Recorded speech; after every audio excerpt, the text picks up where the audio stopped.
Hello everyone, welcome to the first episode of Dying Harbour, a new world I've created that I'm starting these RPG sessions in. It is using the Shadow of the Demon Lords system, which is a grim, dark, gritty horror system. I've tried to make it that such as well. The rest of the actual kind of world and campaign, it's a very gritty, dark, horrible place to live. And so it should be quite interesting to do and go forward with. I've hopefully come up with some interesting kind of like chapter mechanics as we kind of go through, and you'll see that towards the end of the first session. In this first session, we've just got like a bit of character creation, a bit of kind of getting everyone familiar with the rules, and then we kind of do like the prologue bit that I've set up. And then following that, we do some leveling up in this session up to level 1. So they start at level 0 and then they move to level 1. So I'm pretty happy with what I've done so far. I will put like a small disclaimer kind of thing. We will be exploring some kind of like adult kind of imagery and stuff like that. As I just kind of describe stuff. It's meant to be kind of a grim, dark horror. A very kind of visceral horror. As I kind of go through. So it's something new for me, doing kind of a horror style D&D, as opposed to ended up being gods and stuff like that in the 5th edition campaign I used to run before. So this is the plan. Hopefully one of these videos should come out every week. I look forward to your guys' feedback, and we'll see how we go from there. I was a bit nervous when recording this, so you will have to bear with me on that. But yes, this is a 18 plus stream as well, by the way. So, without further ado, I will shut up and let you enjoy the session. I will see you after.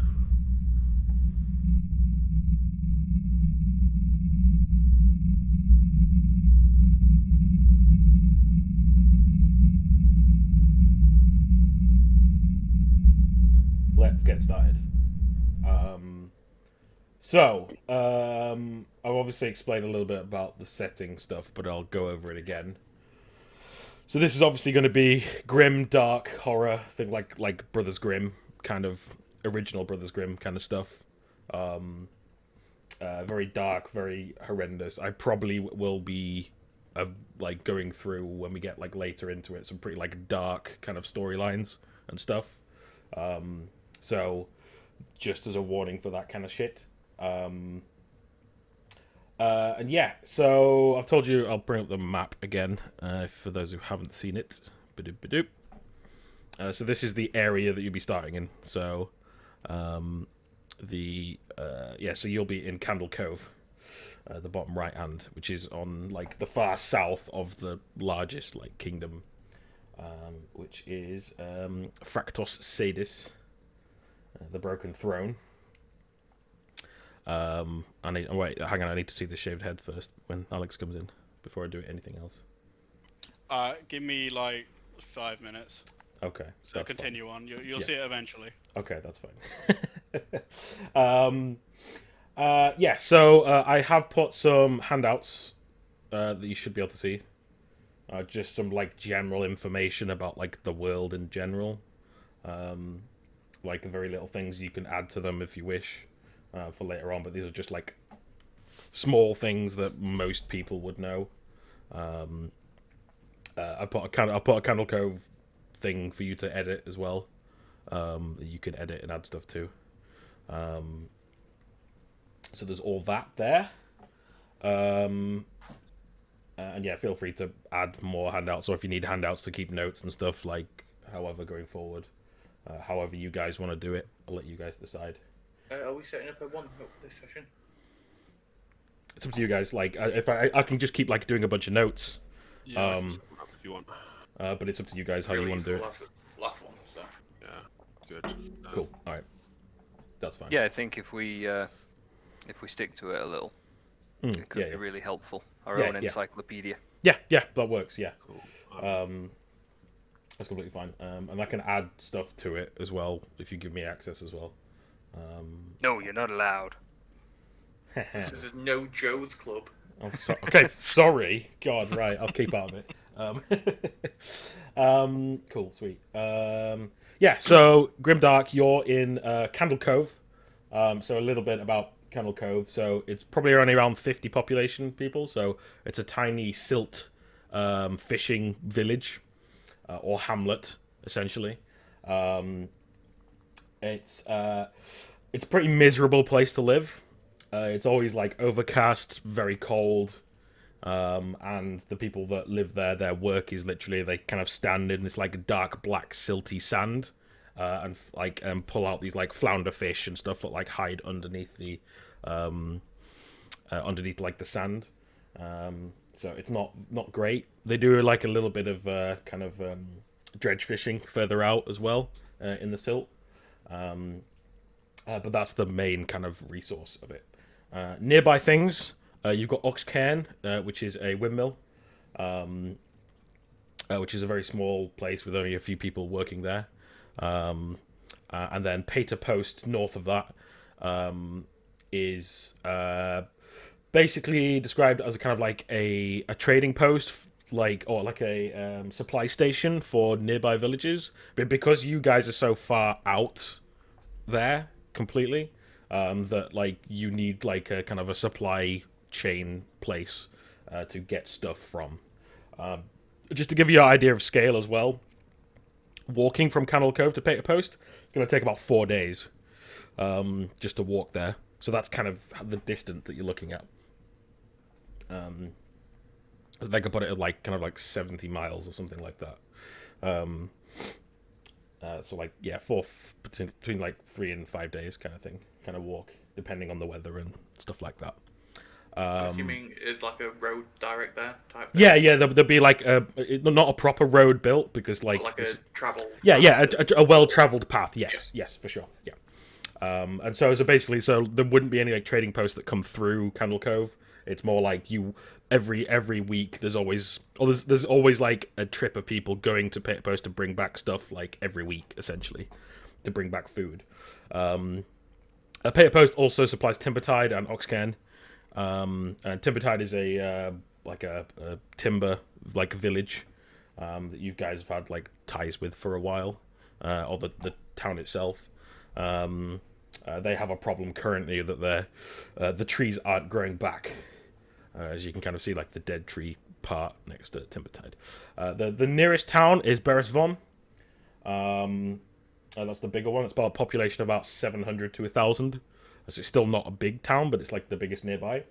And that is governed by a person called Reinhold Sadis Barrow of Beresvon. I'll put that in the thing there, because you would know his name, because you have to pay his taxes and what have you. And yeah, so some of you have probably been through there, what have you, to do like trading trips maybe and things like that. But we can expand more further out of different stuff later on. So this kind of region here, or like the kind of county, it's called Lanaheim. You should see it like on the map, like it's kind of slightly faded or what have you across the thing. It's governed by the guys at Wareham Keep. Is a viscount. I'll put him in here. So by this guy, a Maori of ruin Sadis Vetacomen of Wareham. He's the Viscount of Wareham. So he rules the region essentially. So you would know his name at least. There is a Leviter lighthouse, which occasionally people would kind of come from Candle Cove, and probably the guys who like work there and cycle out live in Candle Cove. So they'd be like 2 at a time, kind of going backwards and forwards from there. And that's the kind of general thing of it. Obviously, I've talked about the magic and stuff in the world at the moment. So it's widely known that like horrible, horrendous creatures are coming out of the woodwork and rampaging and stuff like that. And like every country seems to be like on the brink of war. Lot of bad shit essentially happening. Cool. So are there any kind of other questions about like the world and stuff? Obviously we can go more into it as we go. Any questions, just stop me from like lore perspective and just ask. And we can either work it out or do it. So I've done like the overview I've written the overview of the world and like little bits of this region. But obviously, I'll be writing stuff as we progress through this place. So, is there a hierarchical leadership in sort of each region, or is it yes, in each town, or is everything covered and controlled by Wareham Keep? No, so this region is controlled by the Viscount of Wareham Keep. Okay. So the Wareham Keep, he runs this, and then the way things work in this place, if you open up the one of the supplements, the hegemons, so they're the three major regions of this world. You're in the Broken Throne region, and basically the reason everything's kind of destitute down here is because you are like almost the furthest away from like the capital city and like where all the resources are, and up north like there's towns everywhere, there's a big populace, there's lots of people in various towns and what have you.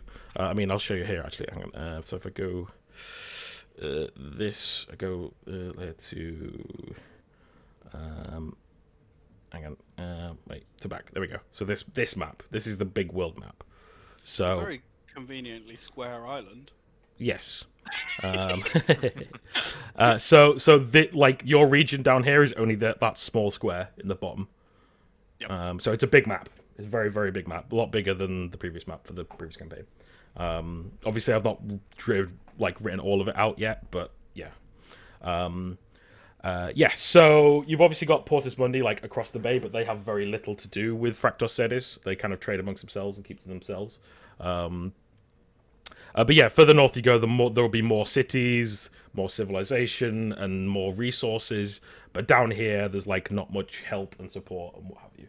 But the hierarchy of the Broken Throne, so there is the two kings. So it has a two-king system. That they have like a council of politicians and warriors and generals and anything like that kind of use like a council to kind of elect kings when they need to, depending on what the country needs at the time. So it's like, right, we're at war, so we need like a warrior king kind of thing as one of them at least, and they kind of do that. But then so yeah, it goes to two kings, then it goes dukes below them, and then marquessettes, which are Marco. I need to learn how to pronounce these because they're all fucking Latin stuff. So marquessettes below them. Then you've got earls, and then you've got viscounts, which usually have like a viscount of each county, and then you'd have an earl that like runs maybe two or three counties, and then you have a baron, and then below that you can become like a lord or like a life peerage, but that's something that doesn't pass down to your family. The rest of them do. It's kind of like a lordship. I've used the kind of like English like lordship system as like a basis for the hierarchy of this place.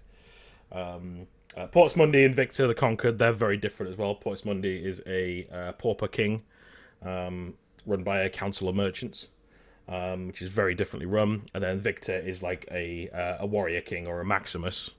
So whoever kills that king becomes the king kind of thing.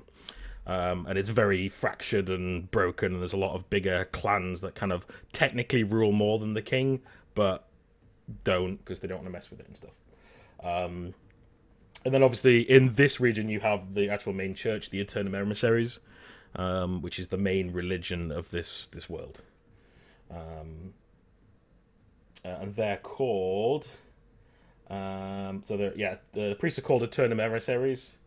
The region leaders are called Eternum Uctors, and the high kind of church, or like the Pope kind of figurine, is the Eternum Magister. I could pop I'll pop these in. I'll pop this in that handout because I haven't done actually for you about the church stuff, because that's more important. There, I've put that in the handout there at the bottom. Although it's not copied across properly, but that's fine. You can still read it. And so any other questions about the kind of the world in general? Is the land at war or anything at the moment? No, it's not in direct like war with anybody at the moment. There's kind of like unrest at the moment, since creatures and like witchcraft and that kind of shit are kind of bubbling up out of the woodwork, like across the entire region, because of the well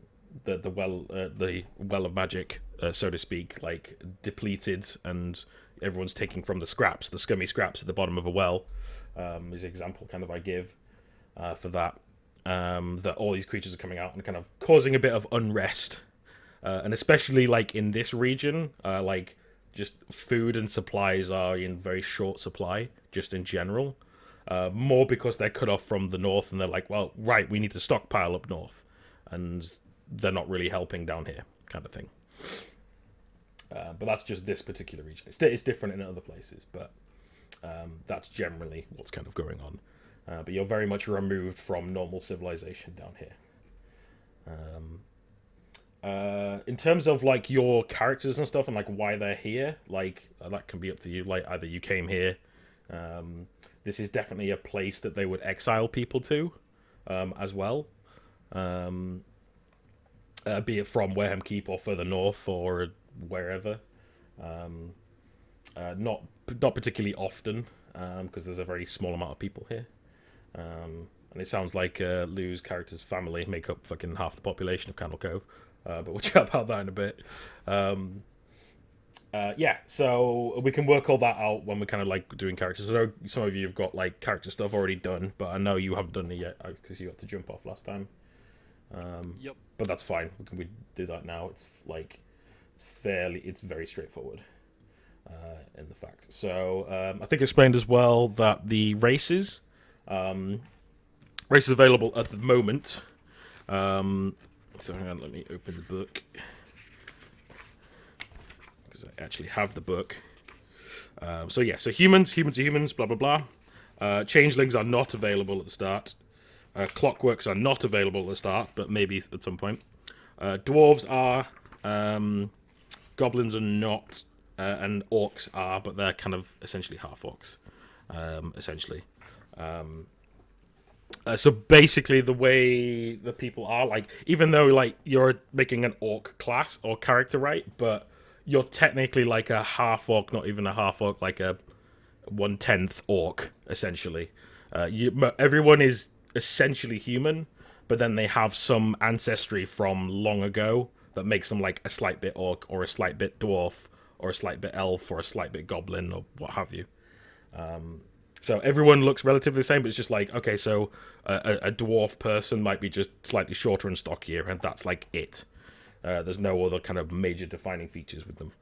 Or if they're like part orc, they're like, right, they've got maybe like a slightly bigger forehead, or like slightly bigger like teeth sticking out, or like slightly kind of paler skin, or something like that. Like, it's very like minimal visual things for the actual people in this world. If that makes sense. The main language across the world is like Latin, and that's like the kind of King's English, so to speak. And then like you here, you would speak like you would speak peasant, which is like essentially like a common speak, essentially. Thick as fuck. Yeah, pretty much. Yeah. Yes, sir. It's like peasant language and stuff like that. So everything's like abbreviated, and you say one word that could mean a whole sentence and stuff because it's simpler and that kind of stuff. Like Geralt. Yeah, pretty He much. just goes, Yes. Yeah. So that's that. Have you got the book, Alex? It should be in the supplements thing. Yeah, I did have that open. Cool. No, But no, it's not in the supplements. First, the important question is: did you want to like go through and like make a character, or do you want to do what the rest of us did and just randomly roll it? yeah, you can I'll randomly. try just randomly roll it. Honestly, like at this point, it doesn't really make a huge amount of problem. I will. So I'll put the link to the. Oh yeah, because we found a cool The generator. Yeah. Yeah. It does all the random like table rolls and stuff for you as well, which is cool. Generator PC. Like once you do it, don't make the mistake someone did last time and actually copy and paste that somewhere into your character sheet, so you've got it as a reference for later if you need it. Yeah, that was me. I've already lost my first character. He's already died. Yeah, in background, the background tab of your character sheet, there is a notes section. And it's just like a text box. Yep. Yeah. You can just chuck it in there. There's also the link to the OneNote is in there above the map, and there is a section in there for your characters. There is a template for like a nice layout, so you can lay things out if you want to use that. I've seen Cool, the perfect. character layout thing in the character sheet. You don't all have to use that, but I will cringe every time I look at your characters, and it's not like that. So you're all starting off as like it's not even a novice class, it's like a starting class. So it's not even a class, you're just a human or what have you. That's it, nothing more. And then as you then basically most likely after this session you will start next session as a novice, which will be like level 1 essentially. You're like level 0, then you'll be level 1. So you pick the starting classes of fighter, mage, priest, warrior. Fighter, priest, thief, warrior, or whatever it is. And then once you hit level 4, then you specialize again into something else. But you can mix and match loads of stuff. It's cool. But we'll get to that kind of later as we go. For the guys who made their characters last week as well, you can minus one of your stats and plus another as a slight thing as well. So for everyone, I'll go through it all. So main stats: strength, intellect, agility, will. That's it. There's only those 4. Intellect is perception, and to do with like spells and power and like resisting insanity and that kind of. No, insanity is will. Some spells. Some spells, yes. Some spells, yes. Like half the spell schools. Yeah. Strength is obviously straightforward for lifting shit and hitting stuff. In this game, strength does not add to your damage. Like, weapon damage is flat and simple. That's it. Depending on some classes can add extra damage to it, depending on what you go, but it's not based on the weapons. Your size is that. Your speed is in yards, but we can switch to meters. It doesn't really matter either way. It's pretty much the same. So you can move 10 yards in a turn, which is 10 seconds in this one. Agility is basically like defense and like deafness and the ability to kind of dodge out of the way. So higher armor class, higher agility kind of thing. Your defense at the moment without armor is equal to your agility, so it'd be 10. No, I wish. You what? Sorry. I wish. I wish it would 10. I'm 9 at the moment. Okay. And then your healing rate is based off your race, and then it goes up depending on your class later on. Your healing rate is what you heal on a long rest. And health goes up in this game. So you start at 0 and go up to whatever. Up to the max. If you hit the max, you go down. And then we can see what happens from there. We have obviously insanity trackers on there. So insanity is when you see basically a potential creature or something horrific. You roll like a will test against insanity, and if you fail, you gain a point of insanity. And then the next time you see something that's horrendous or a creature or what have you, then you roll another one, and I think you like roll potential boons and banes depending on your insanity. And if you fail it, you are frightened up to your insanity in turns. So like having a lot of insanity and stuff like that can be very detrimental. And your insanity can never go higher than your will. But if it does reach max, you just die as well. Yep. Corruption is a thing. Corruption is based off if you do bad deeds, basically. So if you steal for your own gain, if you murder somebody in cold blood, if you do bad shit, you will gain corruption. And not necessarily bad things happen, but it's like you're playing potentially evil person, and then bad stuff happens to you as you kind of go, and I'll get into that if we go that far. And then power is based off like if you're doing spell stuff, which we won't be doing yet. But power is like the spell reference kind of thing. On the character sheet as well, all the inflictions are listed, which is amazing. You can literally hover over them and it tells you what they do. I also put a little supplement thing above the note, one note that Lou put in. There's like a good reference thing for like what you can do on a turn. It's literally everything you can do on a turn. It's really handy because there's a lot of because the turns are like shorter in this essentially than D&D. I'll explain the combat in a second. So yeah, but you can do a lot of different types of melee attack, and not just like, oh, I hit him. It's like, no, like there's proper rules for shoving, disarming, charging, distracting, feinting attack, that kind of stuff, and they can all do like different bonuses and what have you. So you can do all that kind of stuff.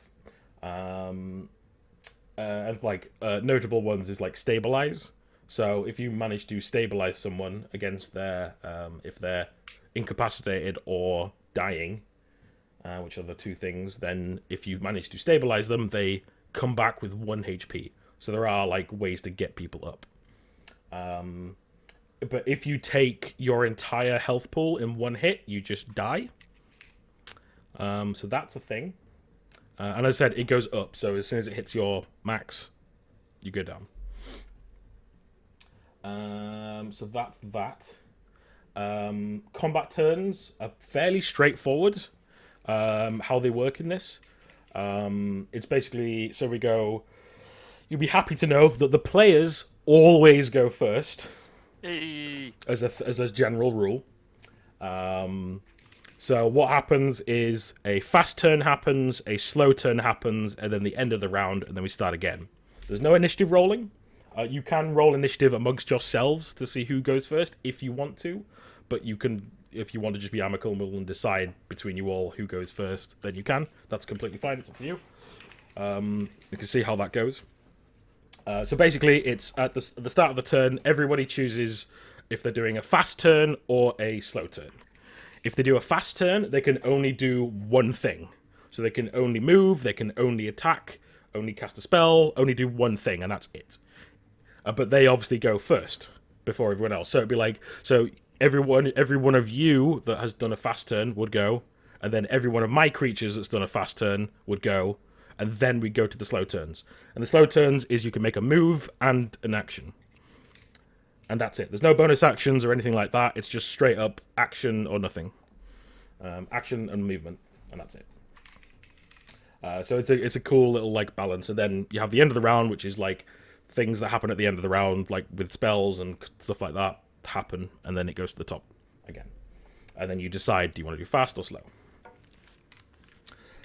So we'll have to do like, we might do like token things for who's going fast and slow, or what have you. Or we might have like a little box or something to tick or something for who's doing a fast or slow turn on that particular round.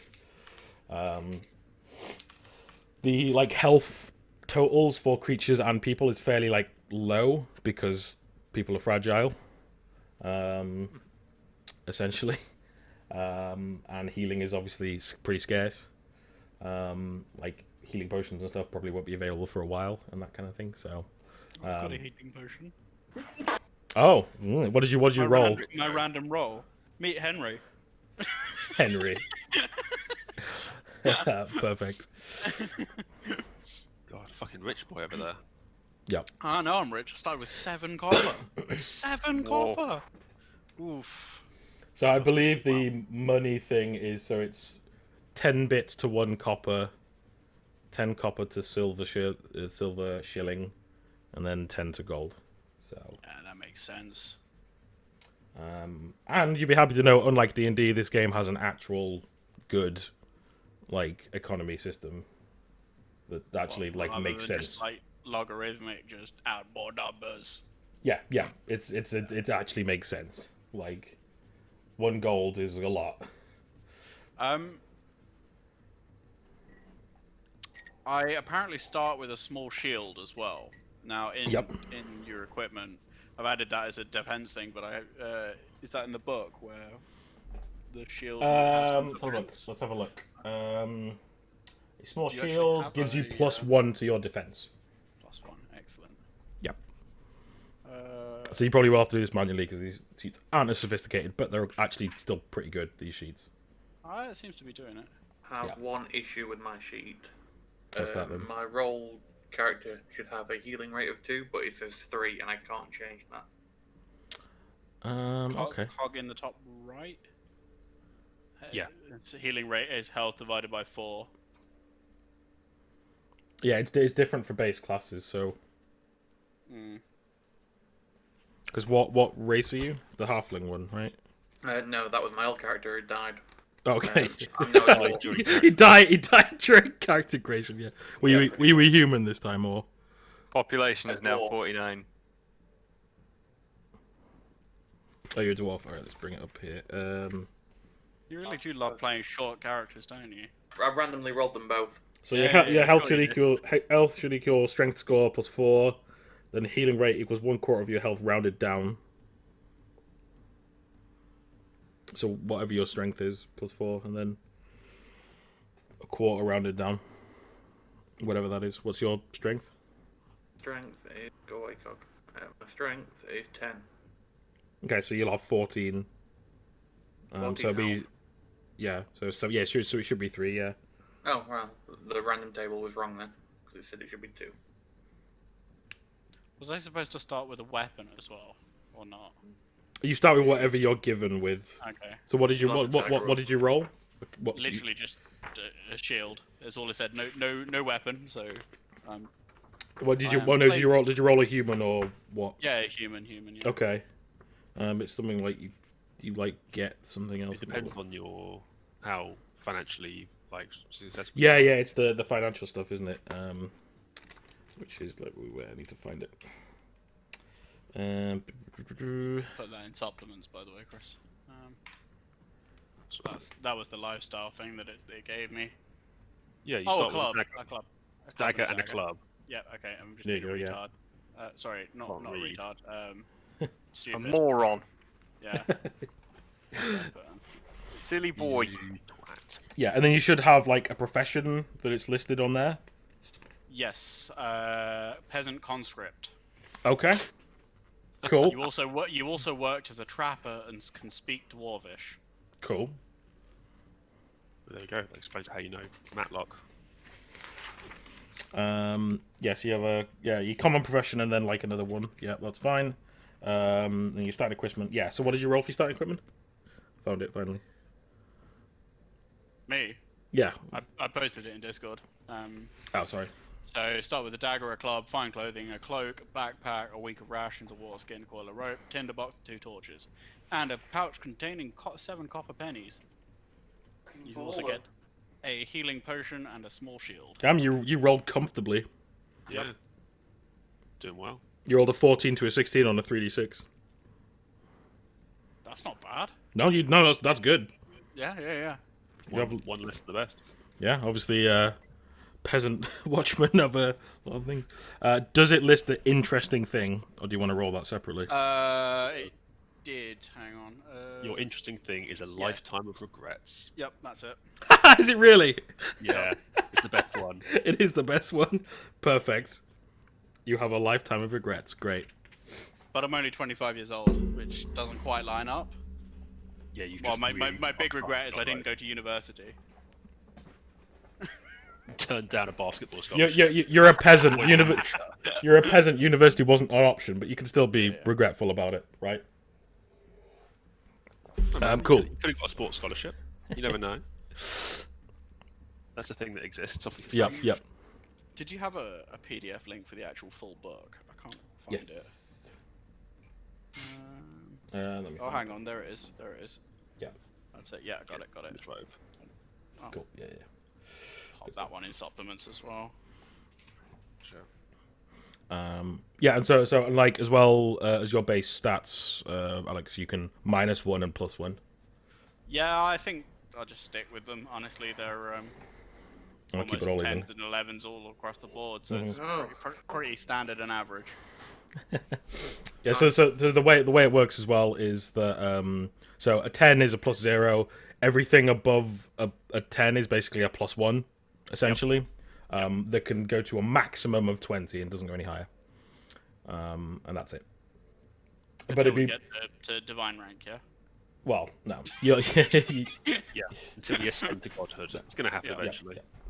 We all know. Well, we'll see. We'll see. Apart from Chris, he'll die every round. I've heard some fun stories about max leveling this. But yeah, so the way I'm running this, so it's going to be obviously the world different, everything else, blah blah blah. But the way I'm running it in like chapters, essentially, like arcs. So you essentially like complete there'll be 3 arcs.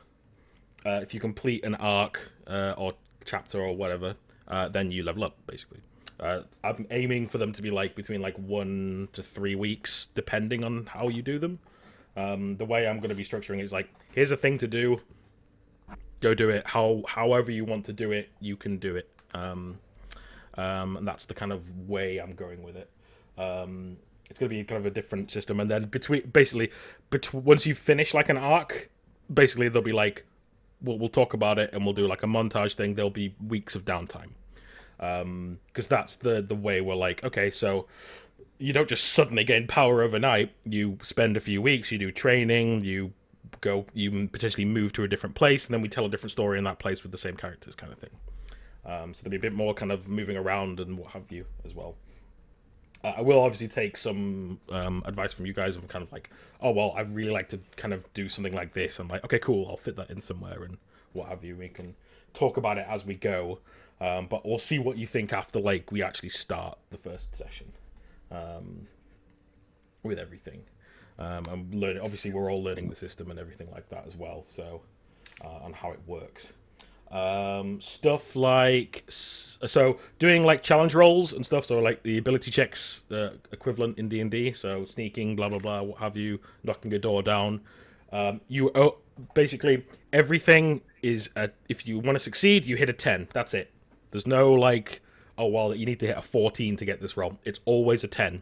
So if you hit a 10 plus, you succeed. That's it. Nice. As generally across the board. If you're like having an argument or something, or you're trying to like, the ones that are slightly different, like deceive and like intimidate and stuff like that, you make the roll against, so if you're trying to like deceive them, you make the roll against their intelligence. Whatever that may be. Or if you're trying to like taunt them, which is a valid thing to do in this, like it's the actual mechanics and stuff for like taunting in battle, you roll against their will, right? You roll with your like will against their will, basically. So that's how that's generally done. So it's fairly straightforward. Obviously you'll get a lot more abilities and stuff as we go, but like at the start, obviously it's pretty straightforward. So are there any questions like about mechanics stuff? I know obviously we'll learn as we go with everything, but that's the kind of basics, I think. I don't think I've missed anything.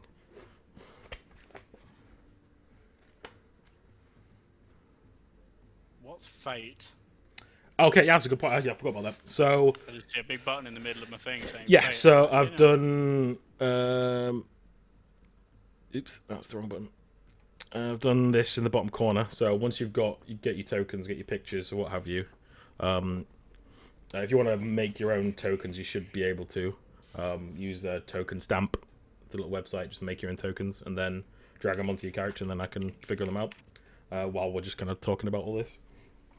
So Fate Pointer is like essentially like Inspiration, but not really. Basically, what you can do with that is add a boon or bane, which is the main mechanic of this system. So there's no advantage, no disadvantage on this game. I think there's a couple of things that do it, but it's very rare. So that's not a thing in this game. It's boons and banes, which are... So a boon is a plus a d6 to your roll. But you can stack them either way. So you have 2 boons, you roll 2d6 and add the highest. You only add the highest. It just gives you a better chance of getting that 6. But then alternatively, if you have 2 banes, you roll 2d6 and minus the highest to your roll.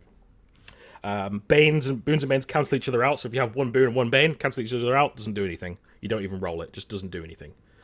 So that's definitely something we need to keep an eye on.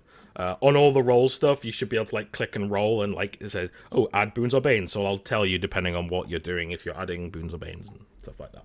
But that's the main mechanic of the thing. But the fate ones can, I believe it can turn a. Let me find the fate stuff in here. Rolling dice, where is it? I think it's just here. Boons, banes, madness. Let me find it.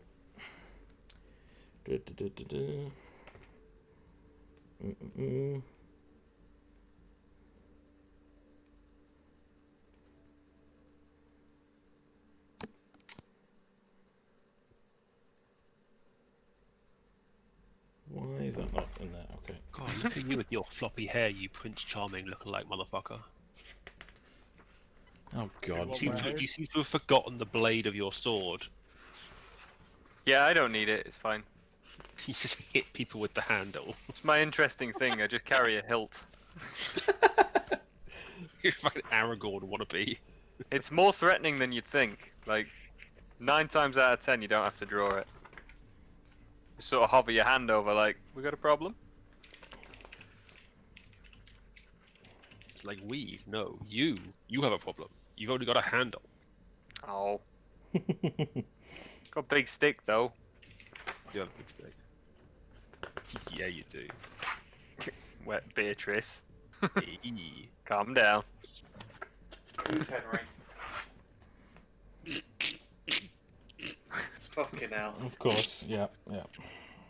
I saw it, I just chose not to react. Yeah. I'm trying to find a better one. I was just thought that'd be funny for the meantime. Alright, hang on. To be fair, Oh, wait, what I did on Wednesday, we've got someone who's like semi-possessed by a dragon, and they couldn't find a picture of the dragon, so I just put a picture of one of the little Lego dragons there instead, and now it's canon. Yeah, so fortune. So, yeah, basically, I award fortune for exceptional role-playing if you have a good idea and share it with the group. The character pulls off a remarkable stunt, or if you do something else that makes the game more fun to play. Once again, fortune expending it represents a dash of good luck when you need it. So when result of a D20 roll is a failure, you can expend fortune to turn the failure into a success. When any player, including you, rolls a D6, you can expend fortune to replace the number on the dice with a 6. So that's basically how you do it. You can give someone else 2 boons as well. Yes, you can give someone else 2 boons, yes. So that's what the fortune is for. But I will try and remind myself to do them more you often. might need to remind me or explain it at a later date again. Yeah, it's basically just it's just adding 2 boons to a roll. Oh, I get it, but knowing my memory, I'll be... Yeah, well, that's why I've got the thing in the bottom left to like keep track of them. So because it doesn't specifically say, but like I would say you can stack them, like, and stack them up. It explicitly says you can't in the rules. Oh, you can't. Okay, does it? Yeah, Does it? Let me get back to it one sec. What was it? Fortune. Once you expended it, you do not have fortune until the GM awards it to you again. I think it's like a... Oh, okay. So what do you think? Okay, that's fine. I think it's just like advantage with the implication I can get. Though to be fair, the sheet does have fortune points. So maybe that's why. Yeah. Well, we'll see how we go. We'll see how OP they are, or how often I give them out. Because if I don't give them out that often, it's not going to matter. But so that's why I put the thing down there. So like, keep track of your fate, put your character above, and then keep track of your fate things. You're all going to have 1 to start with because I'm generous. The thing in the top corner, the threat level, that is more for like if you're traveling. If it's because depending on if it's a minor, major, moderate, or extreme like threat level, is you get more encounters and more powerful encounters as you're potentially traveling across the wilderness and more likely to come across bad things. So yeah, that's it. Oh, fate is what's just a okay. Why is it wrong at D6? That's weird. Yeah, I'm not sure what the fate button is. Yeah, that seems to be separate. Yeah, that seems to be something else. Yeah, I didn't actually mean to press that a lot. It's fine. It's fine. I realised it was doing anything because I've got this. Yeah, okay. Ignore that. It's fine. Don't worry. It's all good. Cool. Yeah.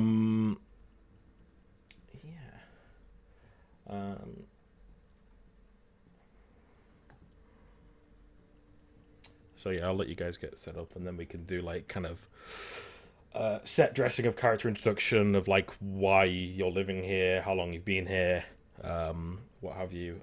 Most of you are going to be like everyone in this town is at some point like fishing, so you're like, which is like feet barefoot in the like shallow waters, like scraping around with kind of like bits of wood and like I don't know what it'd be like, kind of I don't know, like versions of like hose And you kind of like dig in the silt to like find these like flounder fish and stuff.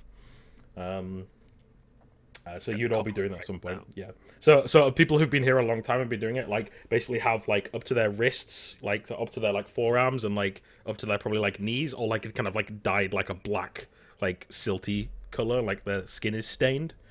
So depending on how long you've been here, you'll have that kind of like a black stain on your hands and legs.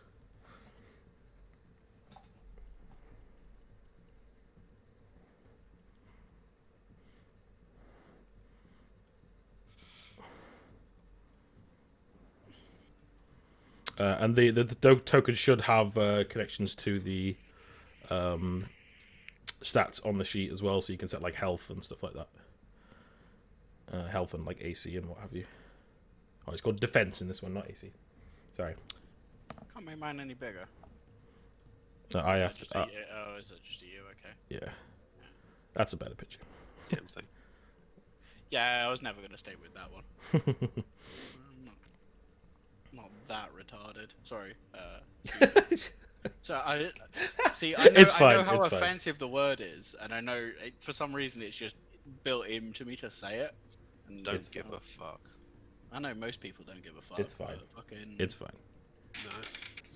This is definitely. You just have to go through and fucking bleep everything I say. I'm not. I am not doing that. I am not doing that.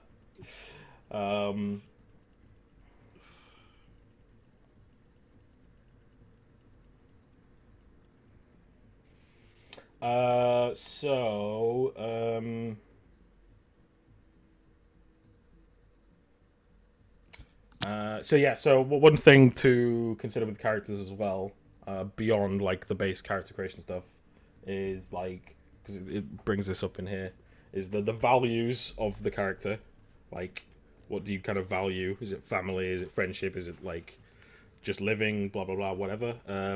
What does the character fear and what does the character hate? Does the character have any secrets? What are their achievements in the past? What are they like with authority? What is their obligation to the world? And if they're just good or evil. Or is it just shades of grey? Where do you fall? Do you help others without consideration of your needs, or give yourself all that you can? It's not something you have to like write down. It's just something to consider, because I know how a lot of you kind of want to play this. Is kind of, you have a basis and then you build the character from there, and then you learn kind of what your character is as you play, which I think is a good way to do it. There's a better way to do it in some cases. But I can roll these personality traits if you want to as well. There's a personality trait table if you want. I think that was already rolled, wasn't it? No, it's a separate one. It should. I don't think it's rolled in the base one. It's rolled in the. No, I don't think so. Go on, roll 9. Roll me a D2 and a D20. 2 and a D. You got it.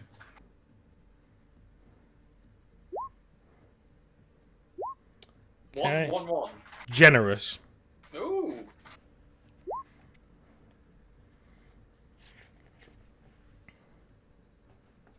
Cool. Yeah, you got the attacks to work.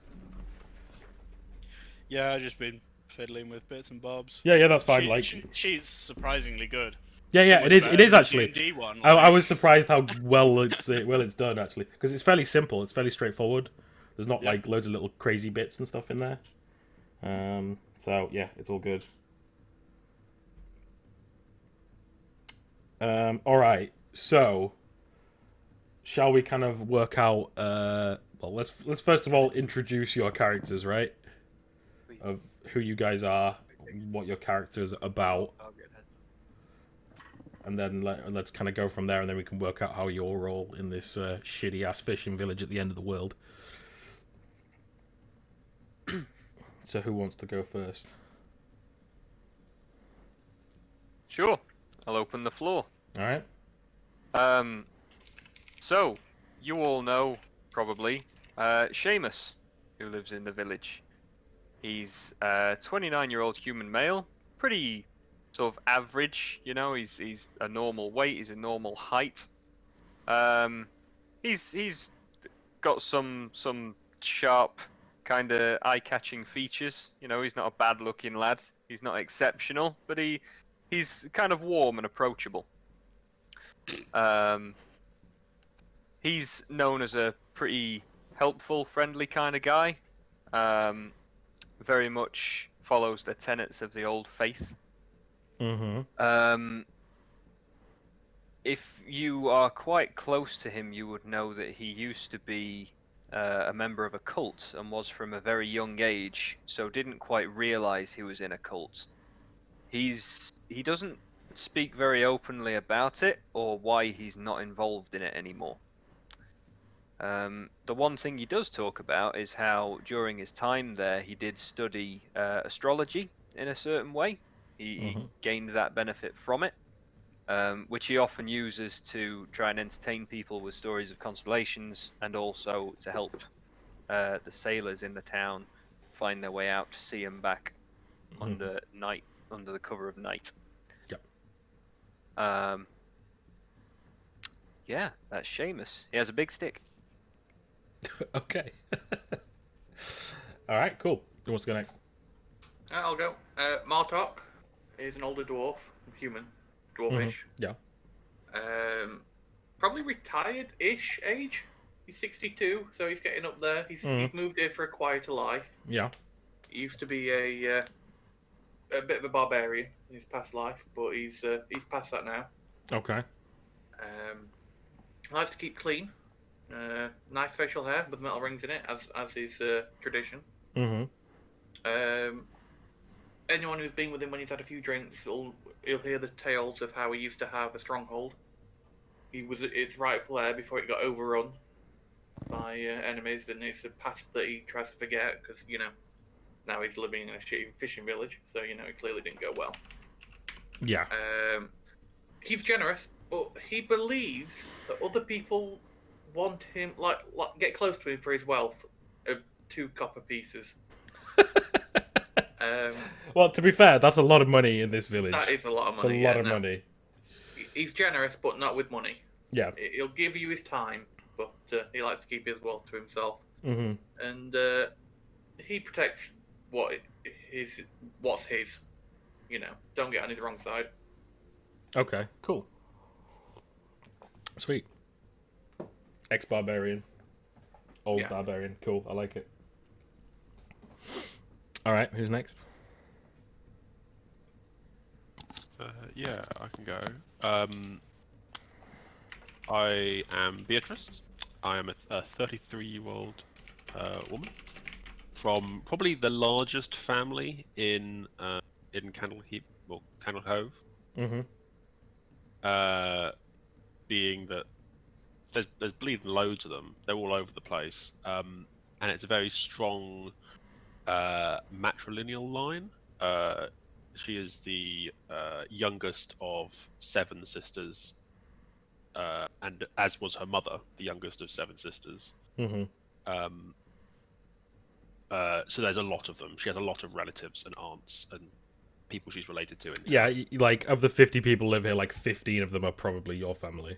Oh, easily more than that. Yeah, there's bleeding hundreds of them. Yeah. Including like, because like loads of them will be married with kids. It's probably like almost half the town are related in some way. Okay. I love it. So that's the thing. Yeah. You know, not all of them live here anymore. Some of them, some of them moved to other towns. Yeah. Or died. Yeah. She's she's quite a nice person. She's helpful to people who need the help. She is probably more bookish than most people. Not another one. She's a little bit withdrawn, and she likes to read probably more than the illiterate people normally do in this town. Well, there won't be many books in this town at all. Like, and if there are, you've read them. Well, yeah, exactly. Like, yeah. Cool. All right, Alex. Okay. So I am Henry Kavanagh III. Now, I was a peasant conscript, or at least before that, my parents were peasants, and it's a family of peasants. But my mother thought, let's give him a posh name, and maybe he will rise out of this. Brilliant. Unfortunately, the being conscripted into the army didn't help, and then running away from said conscription down here did not help either. So I'm a Great. runaway with a posh name, and that's about it. Yeah, so you're hiding down here. That's cool. I Yeah. like that. Maybe the fact that you ran away from like the peasant militia, because the main thing for them at the moment will be fighting off these like horrendous beasts, and maybe you just came across them. And you're like, nope, not dealing with that. Nope, gone. So in my past, I saved my town from some terrible monsters. So it's Okay. not a fear Okay. of monsters. Yeah. It's more I can't really be bothered to do this. They're not paying me enough. Conscription doesn't come with money, right? Yeah, it doesn't. Not at all. So I came here to get away and to find my riches. Yeah. 25-year-old man and pretty average looking in general. Okay, cool. So like what? Three of you are base humans and one of you is a base dwarf, right? Just so I have it right. Yeah, So- human. Yeah. Correct. Cool. Sweet. All right. So we kind of worked out why you're all here and what have you. So the town of Candle Cove is obviously relatively small. There's only kind of like probably a handful of like buildings really, and small shacks that are kind of like above the water, above like the water line, like on like small stilts and stuff. Made of this kind of like shitty wood, very drafty, not great place to live. There is kind of like a very small like not tavern of sorts, but like a eat house where like the entire town would go to like eat essentially, which also like kind of doubles up as like the town hall kind of thing. So it wouldn't be a big building, but it would have been like enough to squeeze most people in there. But most of the time it's just like people coming and going for what have you, for various food and stuff served during the day, but then like in the evening it'd be turned into kind of like a semi-tavern essentially. Just think like the first tavern you come across in like Witcher, like it's kind of that kind of size. If you get where I'm coming from. Yeah. Like- yeah. Literally a big house with some barrels in. Pretty much, yeah. Not this elaborate tavern shit that we've done in the past. Cool. So, are we ready to like start? Are there any other questions? Anything we need to do? Because I think everything's kind of there, right? I think so. I think there'll be questions as we go, but otherwise, yeah, of course, let's yeah. just Okay. let's dive in. All right. So, I think because the way this would be kind of structured, it would be like a TV show from episode to episode with like time in between, right? So, it would come up like on this kind of like black screen and just like prologue at the start, and then it would kind of fade out, and we fade in on this perfectly like still bit of water. That's like just perfectly still, few little ripples, and then we see in the center image this girl in this kind of like white dress, kind of just laid like spread out in the water, with her eyes open, looking up at the stars. It's nighttime. You can see the reflection of the sundered moon in the water. So what I mean by sundered moon is the moon is broken into bits, and you can see all the bits like broken off in the sky. Happened during the magical wars years ago. And we get this kind of image of this girl just kind of drifting, laid on her back in the very salty water, just floating and staring up. And then for a moment we get this kind of quick, snappy reflection of like a shadowy something just like reflect off the water up above her, and you see her eyes like open wider and like follow it, and then seem to lose it again. And then we hear this voice of this woman calling, saying her name, and she comes and she kind of starts and kind of goes out this trance, and then the camera kind of comes back to like normal level, and we could see the outstretched like black silt beaches that go for miles in both directions, and she's just like a little ways out in very shallow water, and we see her like a mother just like waving her arms and to come to the shore. So she starts like trudging to the shore, and as she starts trudging to the shore, we see as a kind of like a kind of long blonde hair like flicks up. We see on the side of her face she's got this kind of like grey scaled like kind of patch on her cheek that kind of like runs up to like the back of her neck. Almost looks like kind of like dusty dragon scales, just like on afflicting on her neck. She kind of, as her hair flicks back, she flicks it back forward across it, and then she runs up.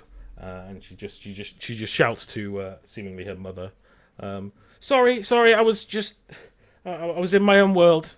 And then she just like runs past, and then as she runs past, and her mother kind of puts her arm around her back and brings the shawl around her to kind of dry her off in this kind of murky weather. They start walking up, and as they do, they walk up, and the camera passes you four. Knee deep in this silt, just further down the thing, doing your thing of doing the silt fishing. So I'll pass it over to you if you guys are talking about anything or doing anything apart from the silt fishing. I used to have a castle, you know. Yes, Martok, we know. You have told us before, you know. Yeah, but I could be in that castle now, not out here in the cold. Now, This why isn't don't what I you then? wanted when I said I would like to retire to a beach and fish. We don't Not all always that get bad. what we want, Martok. Life's not always so straightforward, but we should count our blessings where we can. I mean, I'm the old one who has the wise sayings here, and life's shit. Oh, Martok, it's not that bad. I like to imagine I get bit by a fish now. Just to emphasise. Well, yeah. Give me a like an agility roll. He's gonna die straight away. Shark. Right, yeah. So yeah, you kind of like you feel around and you're like, shit, you got one, and then you try and do like the maneuver to grab it, and you feel it slip away from you underneath the silt. Fuck! I think I just like sit down and have a rest. Like, right where I am. Just in the sill. Sit down. Great, that's not pleasant. No. Oh, Martok, come on now. Not that bad. Up you get. And tomorrow will be much worse if you don't try and catch some fish. I think How as else are you going to eat? I think as you say that, like off in the far distance, looking out to sea, you just hear like a rumble of a storm, and you see like a couple of like lightning bolts miles and miles away, with like dark clouds above it. Oh dear. Doesn't bode well, does it? I don't think this will be our night. We should keep going though, till we absolutely can't anymore. Not got much today. And no sailors either. Nope. It's a very still day, so they're not out on the boats. Seeing as Martok's just sat in the dirt now, can each of you roll an agility to see if you catch anything?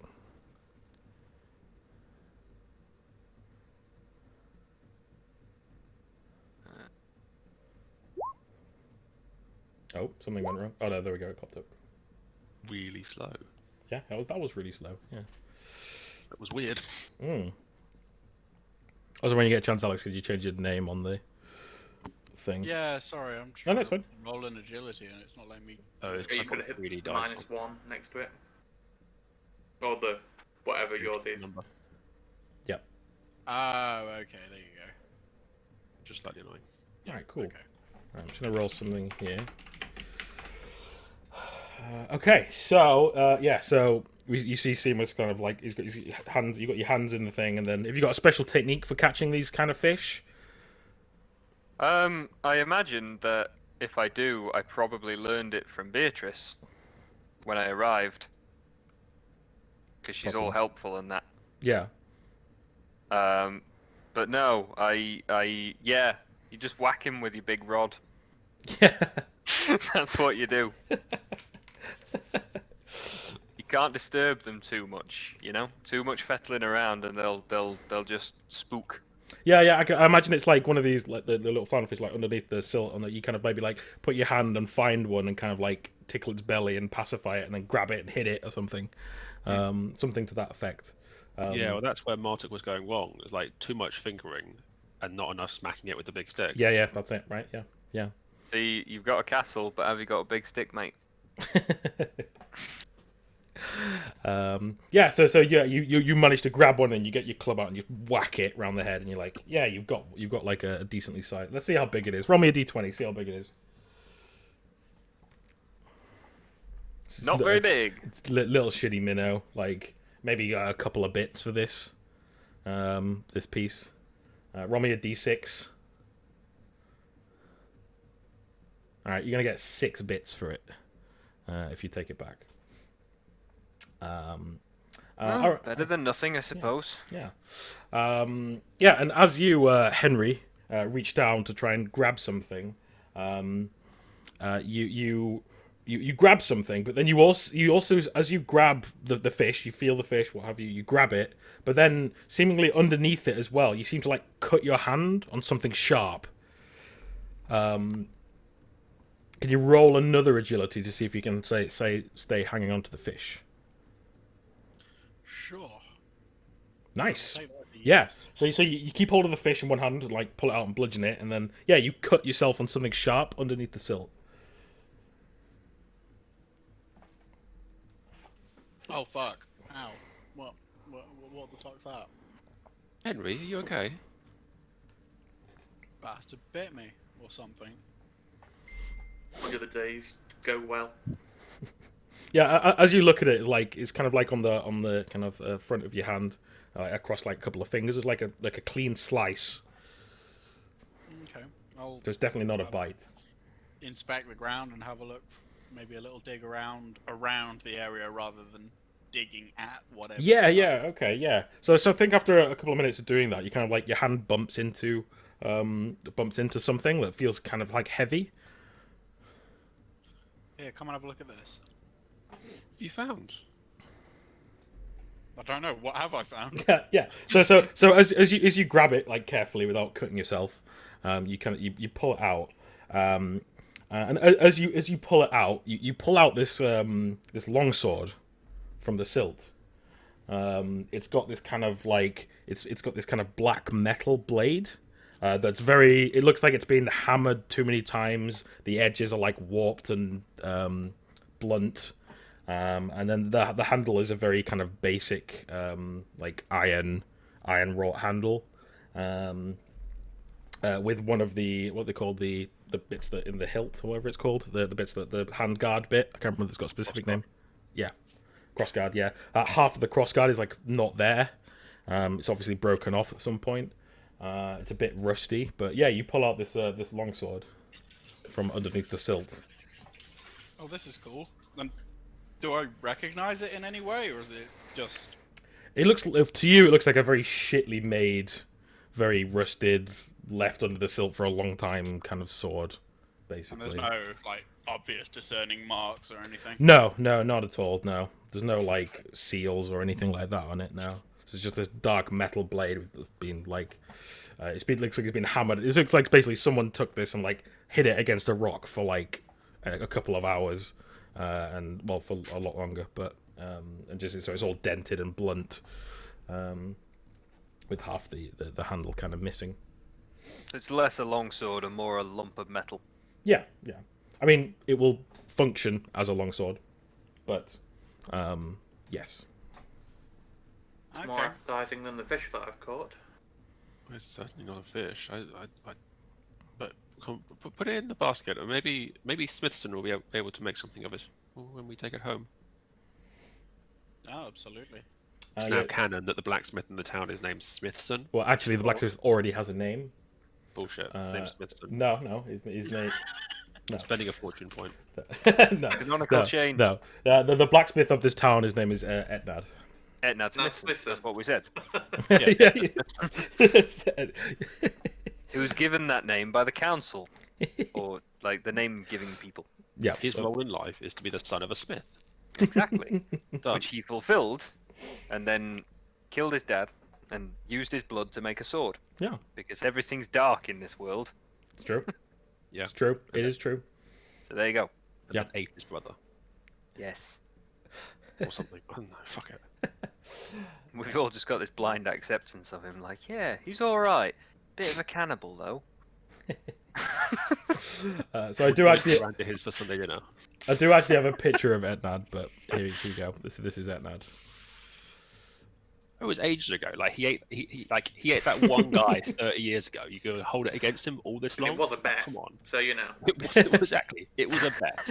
What are you gonna do? That It's kind of hardly shit good follows fault. you around, man. You know, it's not like he broke into a governmental building and took a photo of himself on the president's chair. Like, it's nothing.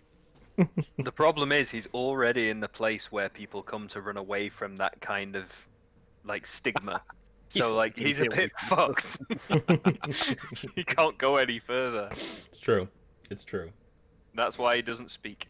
Etnad's a mute. No, too far. So as you're like just kind of chatting and kind of finishing up, also roll a d20, Henry, for that fish, if it's a big one or not. 14, nice. Roll 2d6 for me.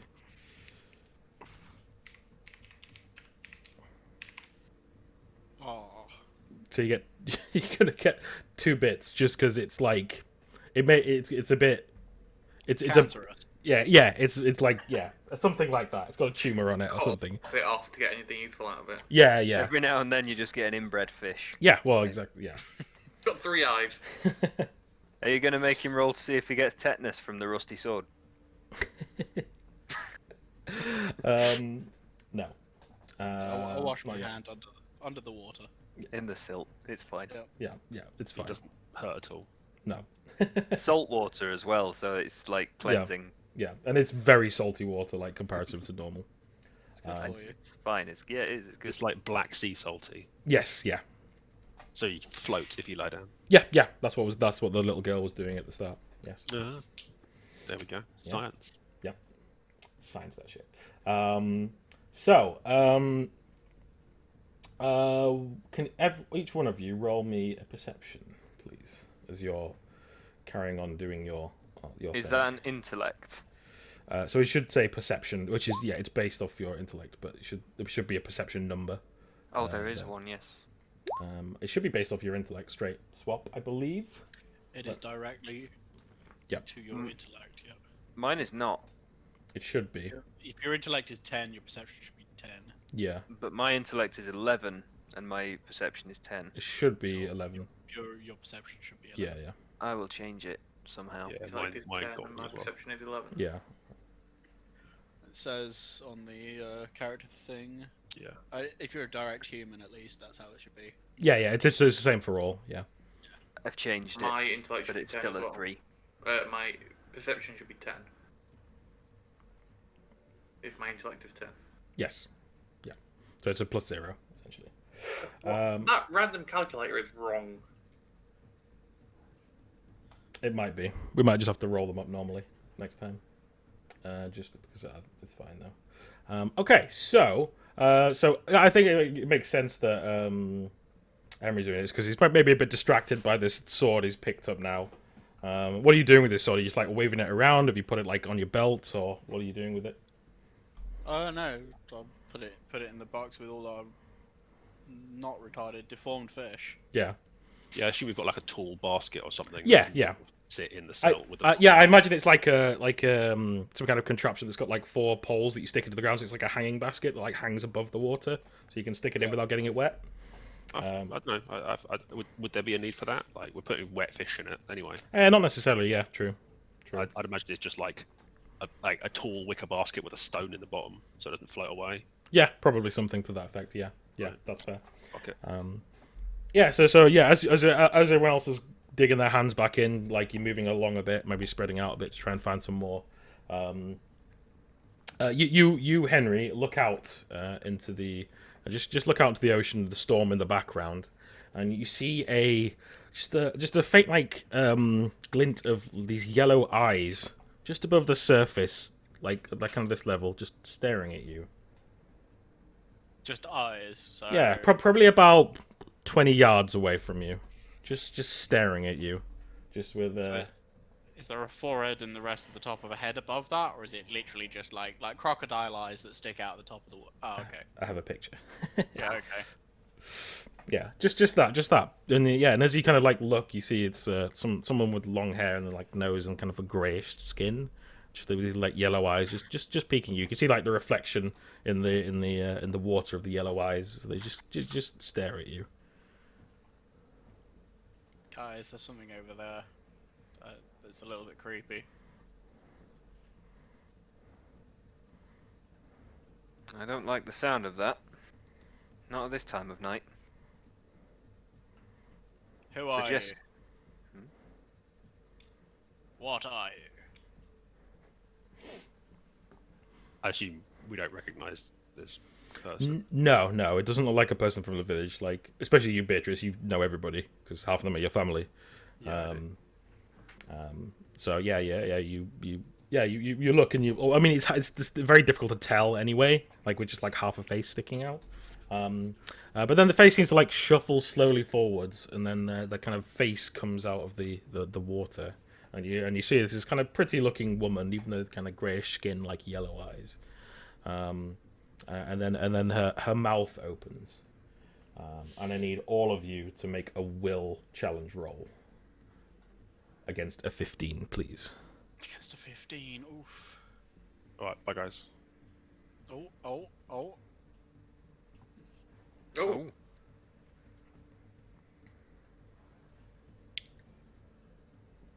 Okay. You know, fuck, I'm turning those fucking dice off. They're really annoying. Which dice? I'm doing like I have like 3D dice on. Oh, the animated 3. Yeah. Okay, fair. It really annoys me. It makes me surprised. Yeah. Okay, so she opens her mouth, and to Martok and Beatrice, this beautiful like flowing whale song just emanates from her, and you become what's the exact wording on this? You become charmed,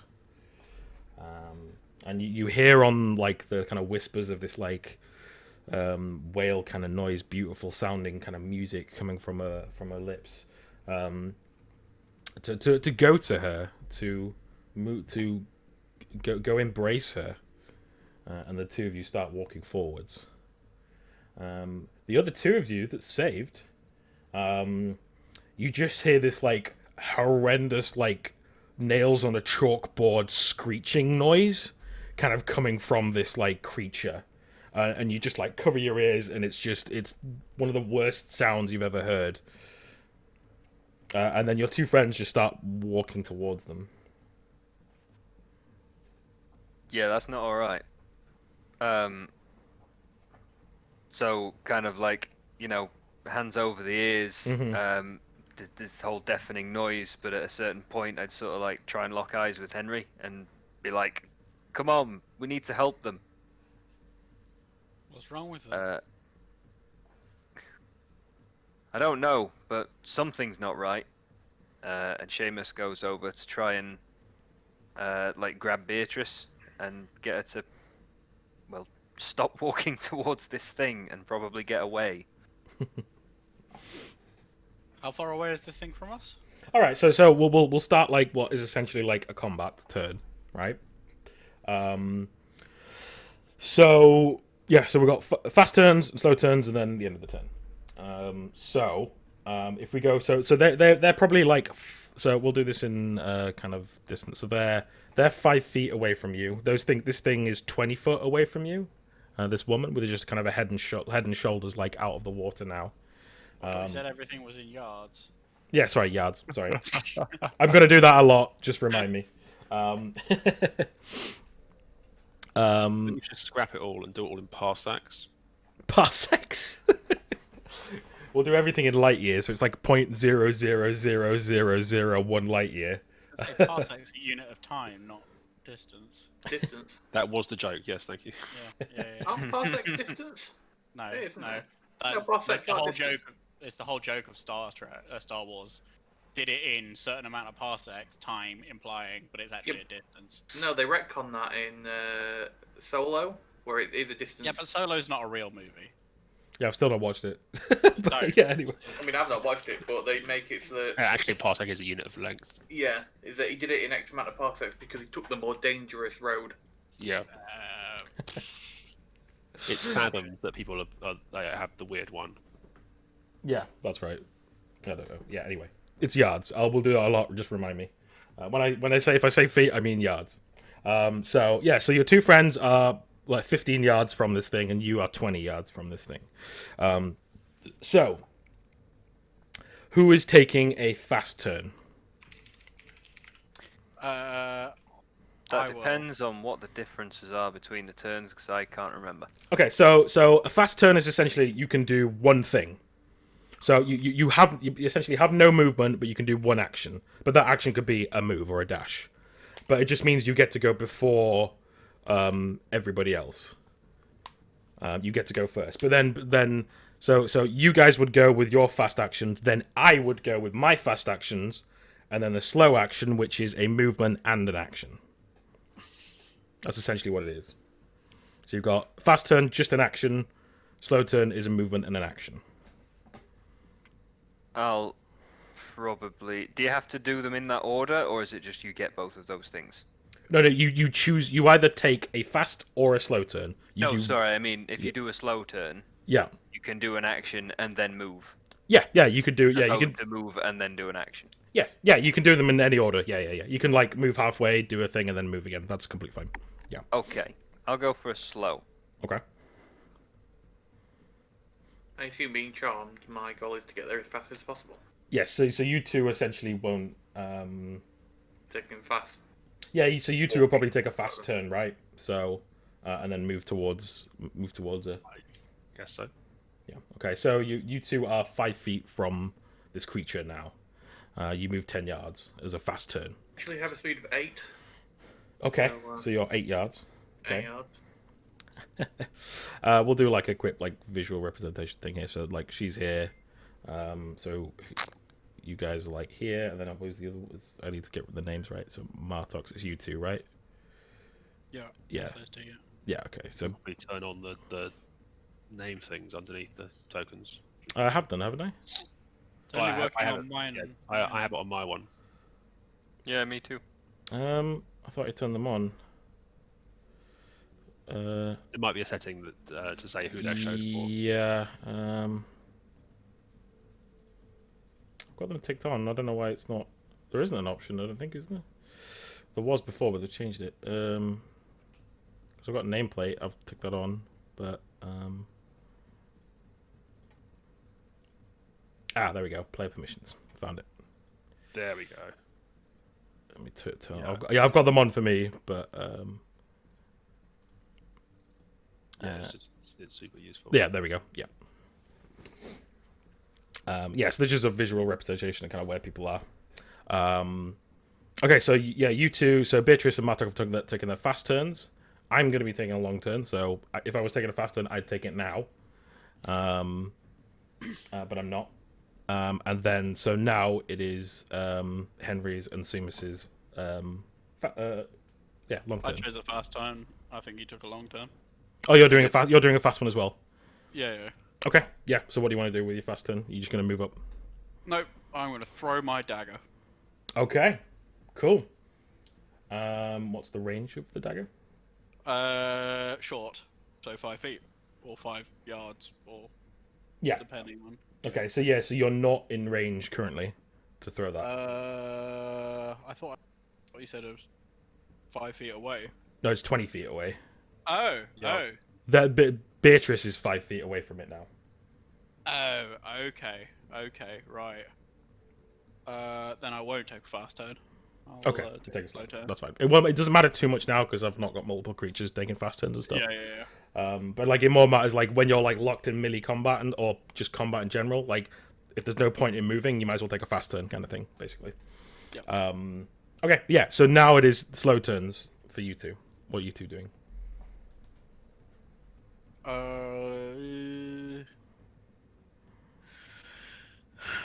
I will rush to the enemy. Okay. So you can get all the way up to the enemy. Yep. So you get all the way up to it. Cool. That's your movement, which is 10, and then another 10 with the rush. Cool. All right, Seamus.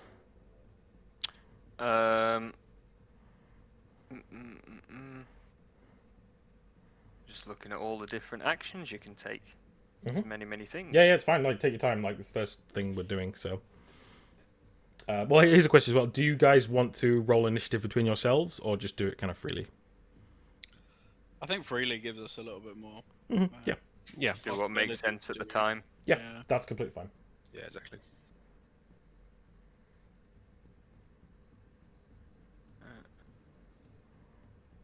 Oh, so you can do held actions as actions. It's just called prepare. Yep.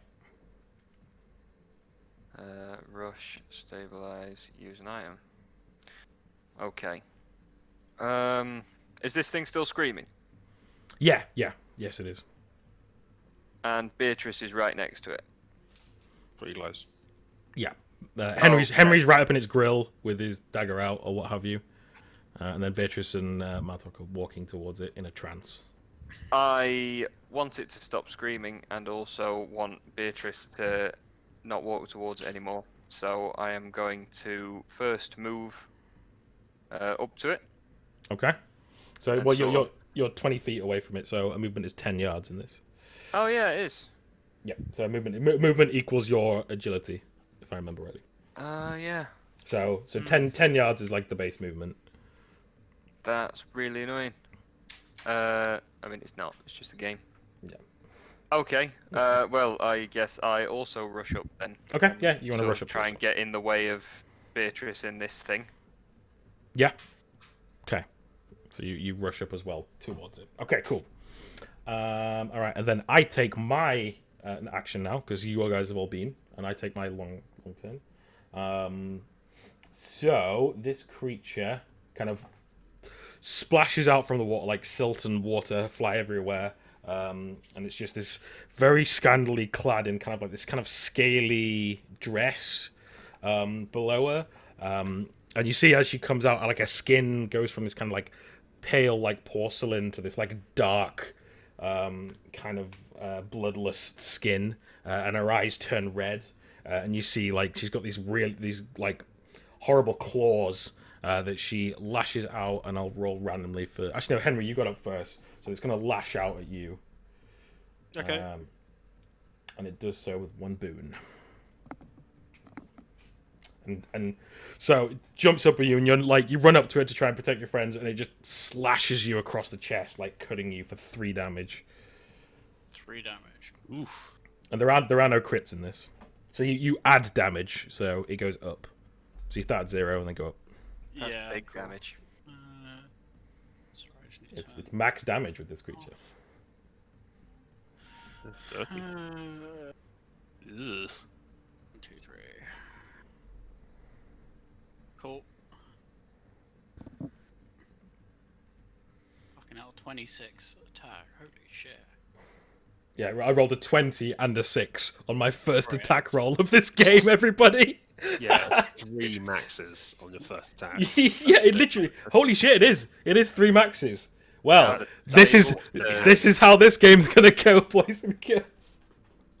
Okay, so Shouldn't you be attacking Chris? I should be, shouldn't I? But no. Okay, so now it is. So end of the round. Nothing else does it. And then. But because she attacked, because in I believe let me double check this.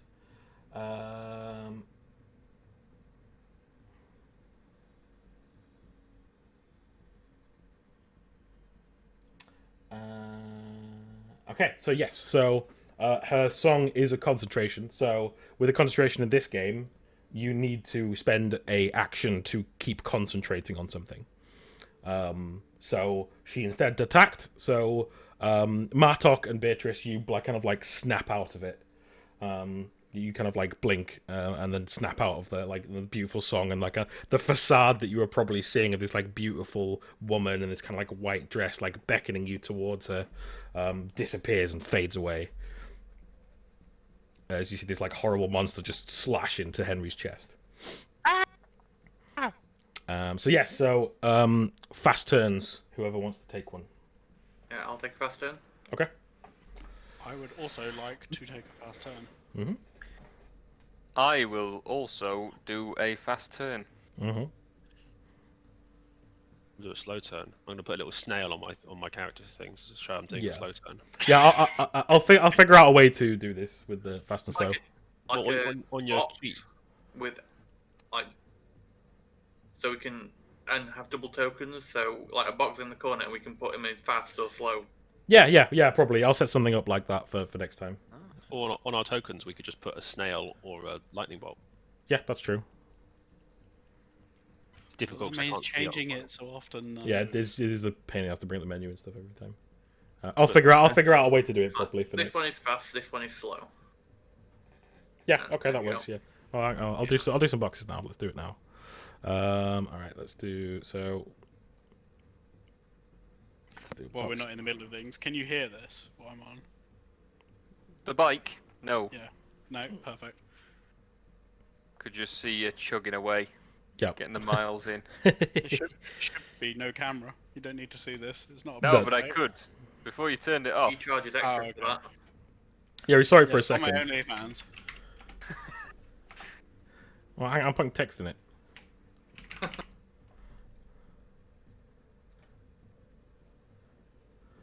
Is the blacksmith here too? No. Oh, He's watching. he's the silent hero. No, he's just waiting for one of us to die so he can eat us. He's just stood there on the horizon licking his lips. All right. So yeah. Put yourselves in the box if you're taking it fast or slow. I don't know why my token's so big. Dragged another one on. Yeah, if you drag a smaller version of it or whatever, then we can work this out.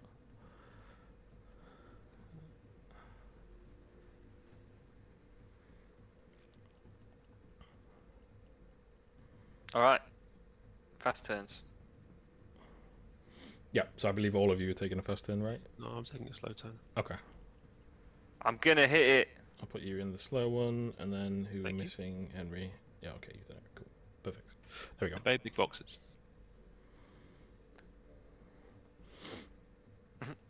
All right. So who's going first on the fast turns? I might as well. I'll just pull out my sling. pick Okay. up a rather sharp shell off the ground, Mm-hmm. and boom. Okay, so you pull out. Maybe you lose your balance or what have you, but you fling it around and just like it just goes wide. His slings are pretty hard to use. Let's be honest. So, it just goes wide. Okay, so that was yours. Cool. I'm gonna. Oh, go on. you go first. Yeah, you go first. I'm gonna bop her on the head with my big staff. Okay. You You bop shall away. boop when you do. Yes. As menacingly as I can, but not very. No. Okay. So you try and bring your staff down, and she definitely like moves to the side. And I will try to hit her with my club. Okay.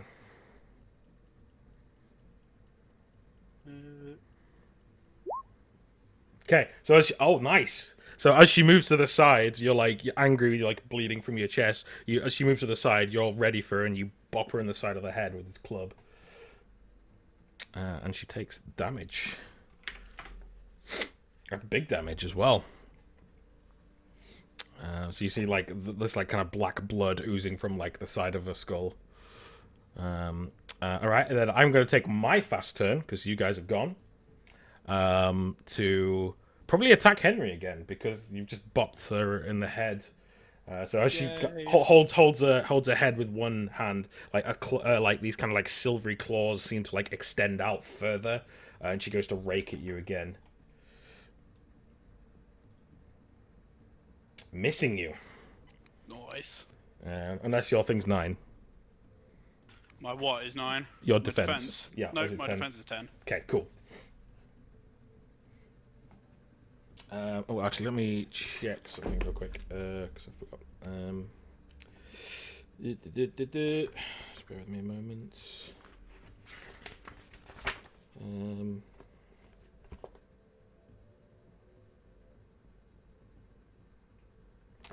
34.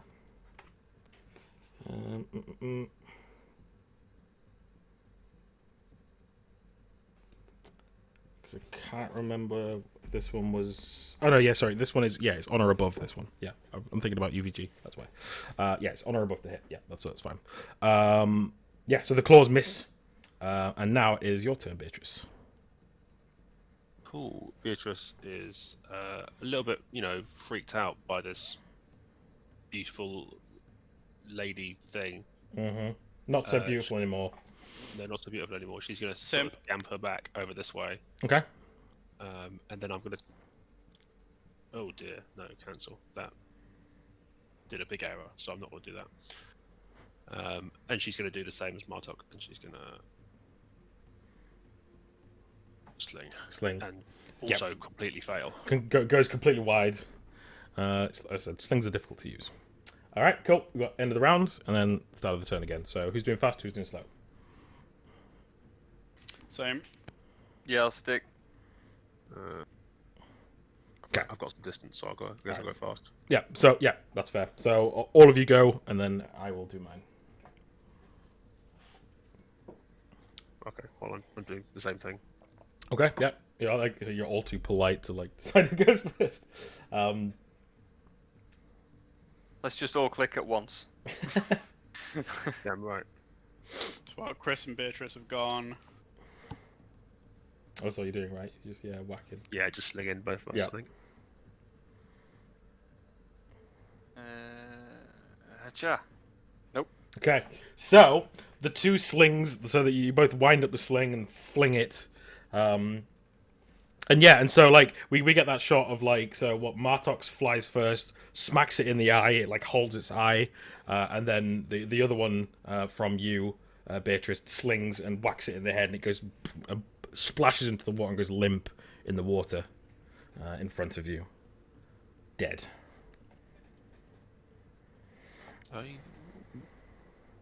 What even was that? Is it? Beatrice will probably run up to it. Has it got pockets? No. Just No. the lady. Any visible jewelry? Definitely not. No, so as you kind of look at it, it's basically it looks like a kind of a deformed woman with these kind of scaly, kind of very scantily clad clothes, basically, but they're kind of made of scales that seem to be attached to her skin. She's got very dark kind of skin. You see this kind of black ooze coming from a head where you've hit her. And cracked her skull. She just looks kind of deformed. So if you look eventually, you kind of look at her feet. She's got kind of elongated toes with these claws on, with webbed feet, and then her hands have got kind of a small little webbedness in between with these horrendous silvered long claws. And then you see her mouth open. She's got these kind of she's got probably 2 rows of teeth. One of these small stubby sharp ones, and then one what look like normal people teeth that are kind of worn down and scarred. And then there's kind of deep yellow eyes that seem to kind of lose their color as it dies. That's what you see, but I don't think you've definitely not seen anything like this before. Even as a scholar of the occult, would I have read anything? Give me a roll. I guess that'd be an int roll, right? I guess so. with a boon because I'm a scholar of the occult. Yeah, go on then. I'll give you 1 boon. Yeah. Nice. Okay.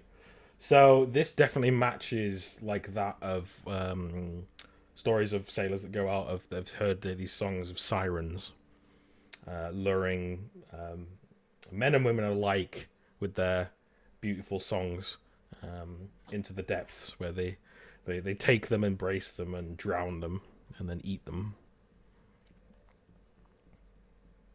I think it might be a siren. They're not meant to.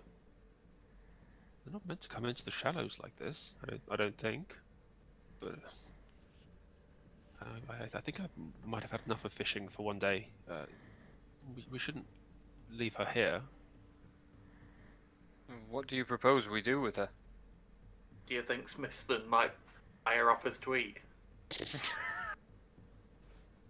not a lot of meat on those bones, Martok. I don't think it would interest him. I'm more concerned about Henry. He's wounded. Yeah, exactly. We should head back to town, I think. Agreed. I told you this wasn't our night. Oh, it seems you were right. It does. All right. Come on, my sister can patch you up. Come on, Henry. Yeah, so you got like 4 like major gouge marks like across your chest that's like ripped your clothes. Yeah, and so you all start heading back up towards the village of Candle Cove. Yeah, so as you kind of walk into the village, it's like so it's easy to drag this thing like while it's floating in the water, but then as soon as it's like you get to like the silty beaches itself, going up onto like the kind of like scrubby, they kind of get like on beaches you get that kind of like scrub land that's like sandy but like got all the like reeds and things like that. That's kind of thing. And definitely this, as you look out to the rest of like this like valley essentially, you look out and just imagine the terrain very much kind of like Icelandic, like kind of very rocky and grassy. Lots of like hills and like stony hills, basically, kind of reaching out towards the forest in the distance. So you get back up to town. It's probably like it's like the sun was going down like as you were like kind of still fishing. So by the time you get back up there, it's probably like the sun has gone down, and the sundered moon is in full view as it kind of like cracks across the sky. And you get into town, so it's a kind of like I think most of the places is there's still this kind of like black silt like everywhere, but it's like a bit more like padded down and like drier up here. So obviously it's walking on it is absolutely fine. But then you've got like the shacks that would be built on stilts. With the town hall, and you see like the fire coming from what is like essentially like the tavern meeting hall, with the open windows, and it's a fairly still night as you walk up into town. You don't see many people around, but you do hear off in the distance the occasional like hammering of metal, just echoing from Etnad's forge. As you get to the village. So where do you go? So I'm assuming you've all got like at least a shack. So Beatrice, you're probably with your family, right? Henry, you were well off, right? Or you were comfortable? No, I mean I've got a comfortable amount of money, but I'm a peasant that pretends to be well off. So I actually live in like squalor. Yeah. So because with a name like that, you've got to like build yourself up. Well, no, I just mean like, have you been here long enough to like kind of rent or buy your own like shack or build your own, or are you staying in one of like the communal ones, where it's literally just like, oh, here's like just a sack or a bit of straw on the ground that you sleep on, and that's it. I sleep in a barn, like in a big pile of hay. Yeah. All right, fair. Well, it wouldn't be like, but it'd be like kind of like a bit of hay with, or not even that, probably. Just like a blanket on the ground, probably, because there wouldn't be that much hay out here, actually. And if Anywhere there's a roof, mate. yeah, that's fair. What about the rest of you? I think Seamus would definitely live in one of the communal areas because it makes him feel a bit more at home. Yeah. But he doesn't really like allude to that. Mhm. He just sort of lives there and makes excuses for not living anywhere else. Yeah. Okay, cool. How about Martok? He's got his own nice little shack, 1 bedroom. It's one Very- room. One bed, no bath. Well kept. No, he has his own big tin bucket for cleaning in. He's a dwarf. It doesn't need to be that big, does it? Yeah, exactly. Yeah, And, It's just a dog bath, really. he's even got like a nice little potted plant outside the front of his door. He was working on making it a nice place to retire. Yeah. Okay. And then I'm assuming you, Beatrice, you're squeezed in with like your entire family, right? No, so I imagine most of the sisters probably have, like, because most of them would be married. Yeah. I think probably all my sisters are married. I'm probably the only one who's not. So they would each have their own houses, and all the cousins have like similarly. I reckon Beatrice probably has her own place. It's probably like a little bit like, I imagine like in the town, quite a big section of it is just like, yeah, this is the section where that family lives. And there's, all their houses are over there, and I think they probably all have reasonable ones because there's a lot of people to come and like help make it. Yes. Yeah. Because it's such a big extended family, you know, everyone helps each other out. So Beatrice probably does have her own place. It's probably relatively small and nothing like special. Yeah. But it's sort of reasonable enough for a single spinster to live in. Yeah. Okay. Cool. All right. So where do you head, dragging this thing with you? Is there like a town wise woman healer lady? Yeah. So this town has an elder. So it doesn't have a lord or anyone with an actual like title, but it has like an elder who's been here for a long time. Is that my grandmother? I mean, have you got a family name? Because I have a name for this person already. I don't. Elder Mobile Zand is her name. So I didn't think we did family names in this game, in this world. Yeah, we do. Yeah. I thought that was the whole naming thing. Okay. No. So the naming thing is like the bit in between. Okay. Yeah. No, so we that was what I was going to do originally, but I decided differently. Okay. So you have normal names, so you have first name, surname, but then like your like essential middle name would be the nominee name you were all given. Well, it's a good point to talk about that as well, actually.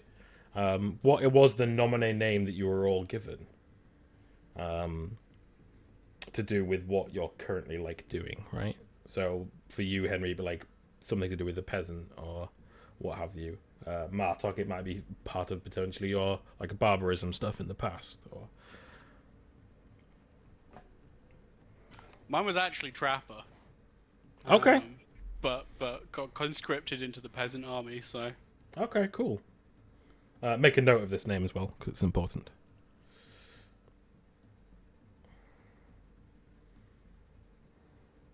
Good question. I think I wouldn't have had one before, but perhaps since I came here, people call me like Navigator. Well, no, you would have had this at birth, unless you were like born in like the middle of nowhere. I was born in a cult. Okay, all right. So I don't think I had one. Okay, no, that's fine. Like if you were born in a cult and they were like, no, we don't believe in this nominee name bullshit, and then okay, and then you've come here, and because the nominee priests would not come through here very often, so it probably hasn't come through, and so like if it comes through, then you would be pushed by the general populace to get one, to get a name, have a name given. Maybe to I you. just don't have one yet. Yeah, so exactly. So you just wouldn't have one yet. Cool. Okay. Yeah, nice. Okay. So the next time a nominee priest comes through here, which they would do eventually, you can potentially get one. Cool. I like it. Yeah, no, I haven't thought of one for Beatrice. That's fine. Like, so we do with books, like, maybe. Typist. I think yeah, like reader or something, but like it's I don't know. Yeah, really is a bit.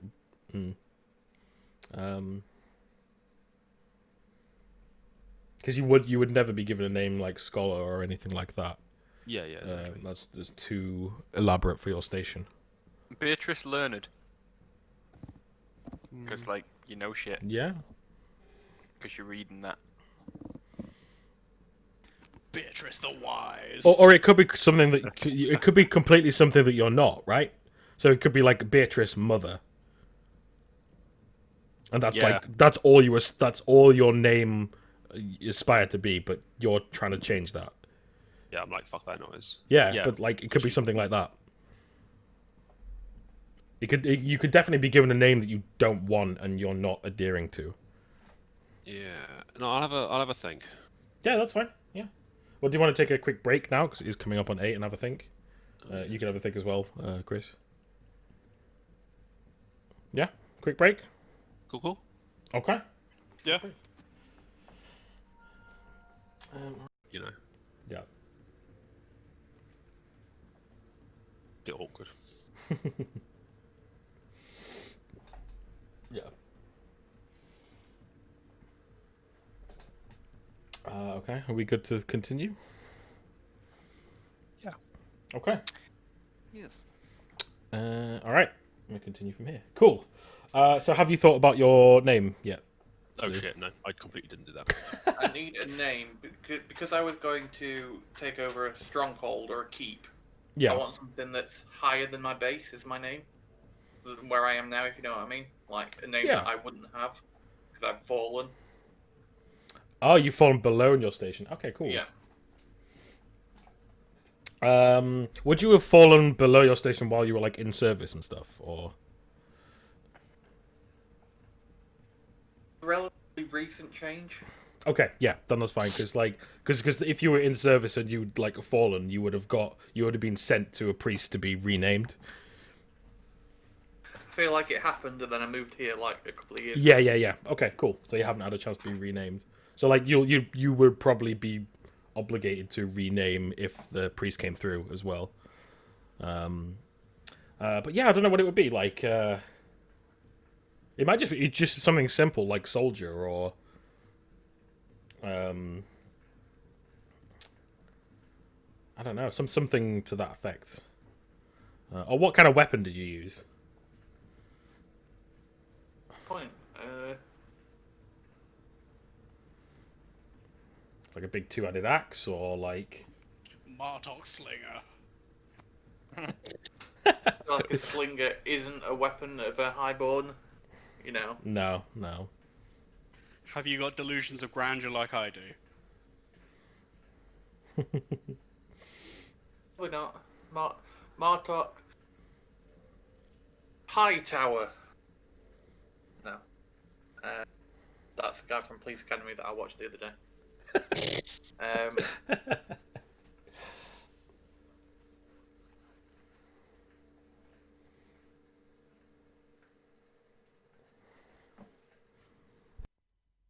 Yeah, soldier will work. Yeah, soldier. Yeah, because it's simple. Like this is your profession. So at birth you're like, this person's a soldier, and that's how you were brought up. That's how you were raised. That's what you were trained for. Okay, yeah. Okay, cool. I think something to do with the weather. Ooh, okay. Like being able to tell the weather or something. Like, but like not obviously. See ya. Yeah.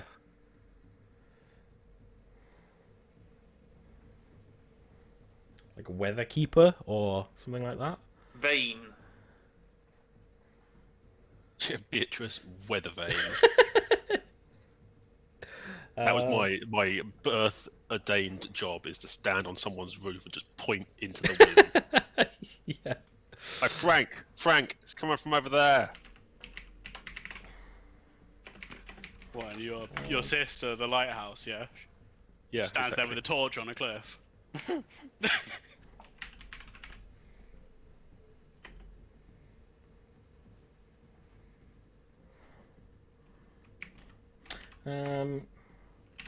Looking at like some Latin stuff, but that's way too long.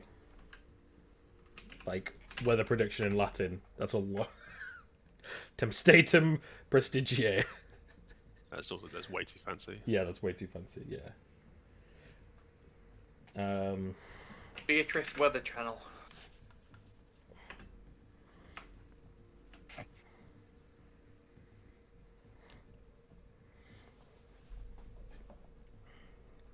Yeah, I'm trying to think. It's a weird one that like on what to call it. But yeah, it'd be something like weather seer or something like that, right? Predictionist. Like mist seer. I don't know. Yeah, that works. I'll do that. Yeah, that works. Which would definitely be like a rarer thing to like be named. Yeah, okay, that works. Cool. All right, yeah. So you are so I'll set the scene. So it's like dusk, with the sundered moon in the sky, as you're dragging this thing into town, where there's not many people around. People are in their homes, what have you, after a long day's work. I think the only two places that are open would be like the place to like deposit your fish and get your like bits for the day, and then the light coming from various things with fires in them, and then the light coming from the pseudo tavern as well. Yeah, I think we'd probably head there. Would make sense. Because there'll be space and light and stuff there, and then Beatrice can probably run off and find someone who can have a look at Henry's wound, if they're not already there. Yeah. So there'll be some kind of like healer in the town somewhere. Yeah. Yeah, probably one of my aunts. Probably. Yeah. Probably my favourite aunt. Yeah. I'd want to find her. Yeah. Okay. So you walk up to the tavern. You hear like low voices coming from inside, and you hear like the sound of so someone playing like what sounds like a harmonica or something. Kind of there's this low kind of slow harmonica sound coming from inside. Actually, no, I don't think. No, it won't be a harmonica. What's the thing called that? Hurdy-gurdy. Yes, that's exactly what I'm thinking. You get Really? the A yes, hurdy-gurdy? yes. From a harmonica. So Yeah. complicated. I know, How but the it's. hell do these people have a hurdy-gurdy? I'm sure they would do. Like, yeah. I think that's a very rude and like a very, I'd say basic hurdy-gurdy, but No, man. They're like there's like gears and turning knobs and handles and yeah, air but pressure and shit. I think It's a hand cranked stringed instrument, man. That's super complicated. Maybe I it's think a gurdy-hurdy then. it's And good. It's a bit like that, but simpler. It's an out of tune hurdy-gurdy that doesn't sound great, but it's like the only instrument in the entire town. So, Yeah. yeah. So you hear like the tones coming out from there, like kind of like low chattering amongst people coming from there. So yeah, I mean you're stood outside with this thing, this creature, whoever's like dragging it.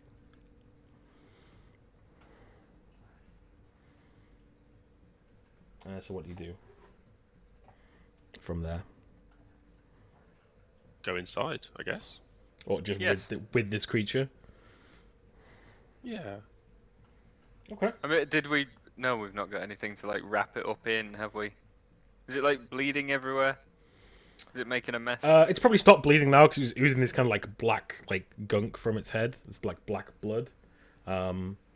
It's probably like it's all like stuck like black silt all over its head now, like where the wound was. So as he kind of like dragged it up. But no, I won't say it's bleeding everywhere. No, not anymore. It would just still taking you like I don't know, like at least like 20-30 minutes to walk up from the silt shores. So it would have stopped for the most part. If it's not chucking gunk everywhere, then yeah, no reason not to bring it inside. Okay, yeah. Dump it on a table. Is that what you do? I'm not carrying it.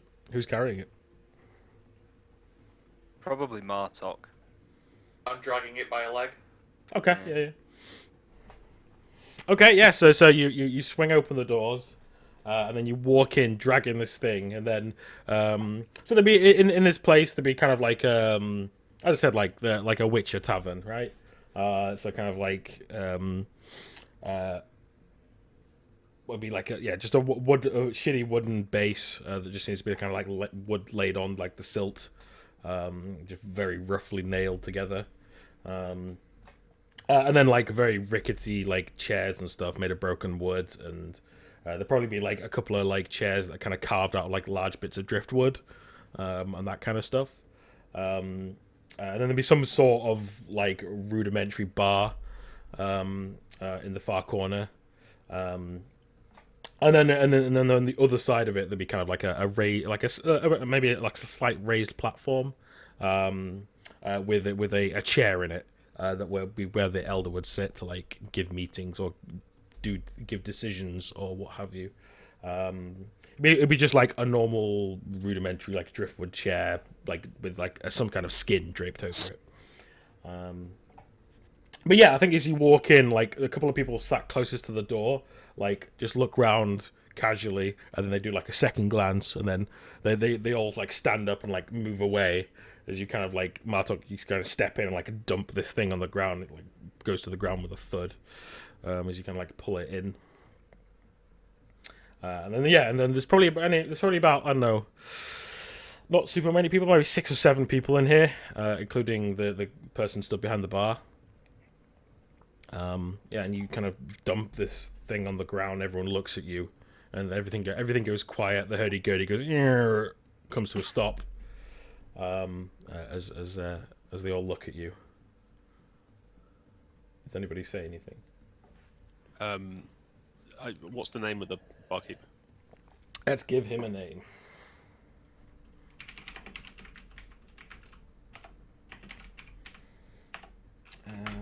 Let's give this person a name.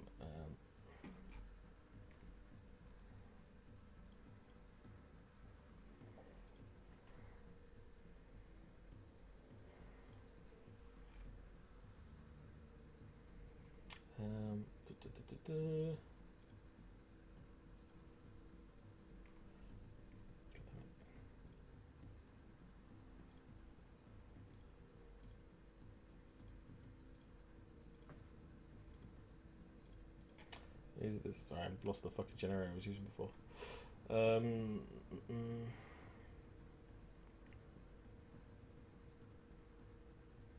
His name is Olaf. Olaf. He's a bit of a laugh, isn't he? God damn it.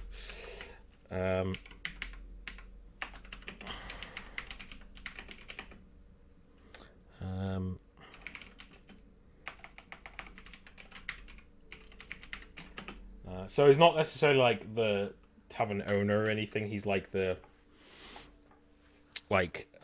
tavern keeper, so to speak. So like he looks after this building, essentially. Like if it's needed for a meeting, if he's needed to serve beer, like if he's needed, what have you, like that's what he does. Okay. Second question: how am I related to him? Let's do. Okay, so let's roll this shit. Let's roll You it. should draw the family tree. So What is D20? Am I related to them? yeah, do a d20. So 11 plus, you're related. No, you're not related to him. Cool. He used to go out with my sister. You might be Okay. on pull. So I think he'd be a probably like in his mid-30s guy. Kind of like sleek back, like this kind of like black scraggly hair, that kind of goes down to his mid back. He's got like the same stains on his arms that like probably some of you have, but some of you don't, depending on how long you've been here. Like kind of the black stained silt arms. And yeah, and he's just stood behind the thing. So yeah, so what does anyone say anything? Because everything's gone quiet in here. Hey, Laf, is Marta here? Where is she? What Marta is in? What, your mother? One of my aunt, the Healy aunt. Okay, yeah. And he just like looks at you and just says, "What? No. What is that?" Hey, it attacked Henry in the shallows. I think it might be a siren, but Henry's hurt.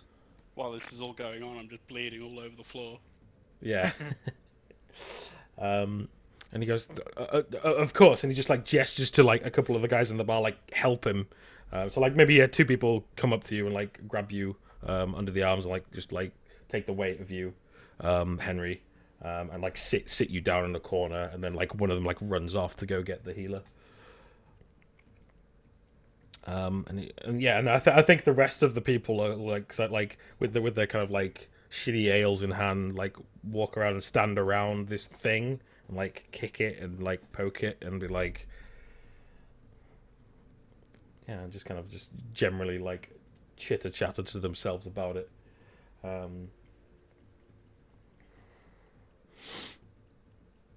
Yeah, I'll like do my best to like stop Henry bleeding, but Beatrice isn't super great at this. Yeah, like it gives you some some like loose cotton or what have you, and just like put it on the chest to just kind of like try and stop the bleeding. Yeah, so unless you guys want to do anything else, after a few moments, the healer comes, and let's give her a name. Marta.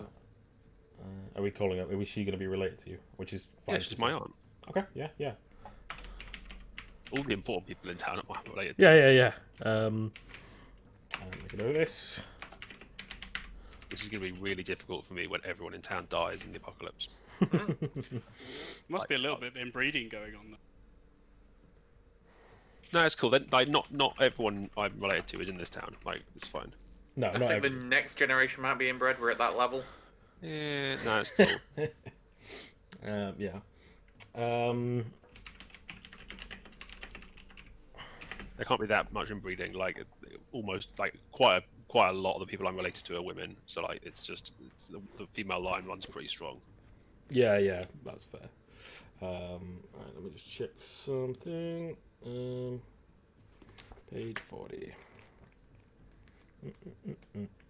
Yeah, at least 13. I'm related to at least 13 women. No, at least 14 women in this town. So what you're saying is that we've all dated your sister at some point? No, all my sisters are older than me. So anyone older than me probably dated my sister at some point. What is age like a barrier for dating now? Well, no, it's just that like they're all married. Oh. But they're like, Since when has that stopped married women? yeah, for sure.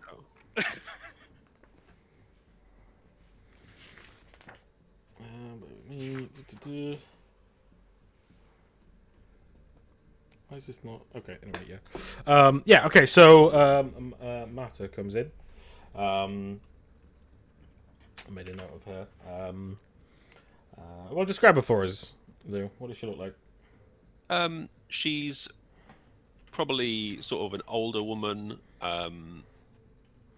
in her like 50s maybe. So, not like old, but like relatively old for. Well, yeah, like the average age, like in this kind of place, like 50 is old for this town, kind of. Yeah. 62. Yeah, because Beatrice is 30. Yeah. And this woman's her aunt, so she's probably, yeah, about 20 years older. Mm-hmm. She is probably like starting to sort of salt and peppery hair. Not super long hair, like sort of cut, sort of shortish. Mm-hmm. And quite quite sort of a bustly personality. And quite matter of fact. Okay. Doesn't in her role as like the sort of town healer doesn't suffer fools really. Mm-hmm. You know, she Yeah. just anyone gets in her way, and she just Yeah,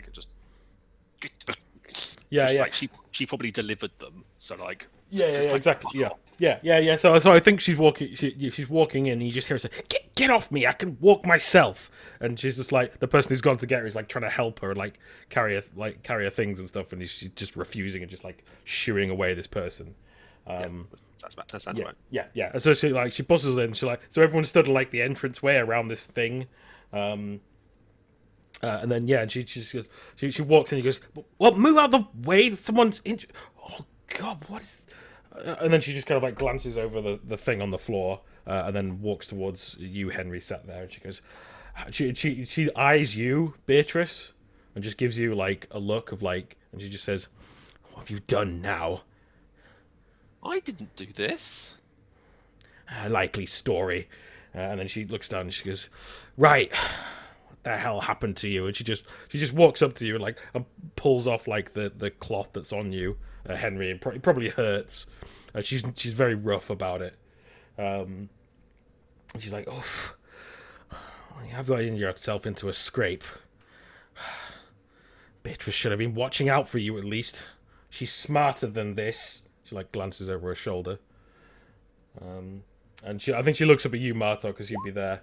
And she looks up at you. She says, you're supposed to be wiser.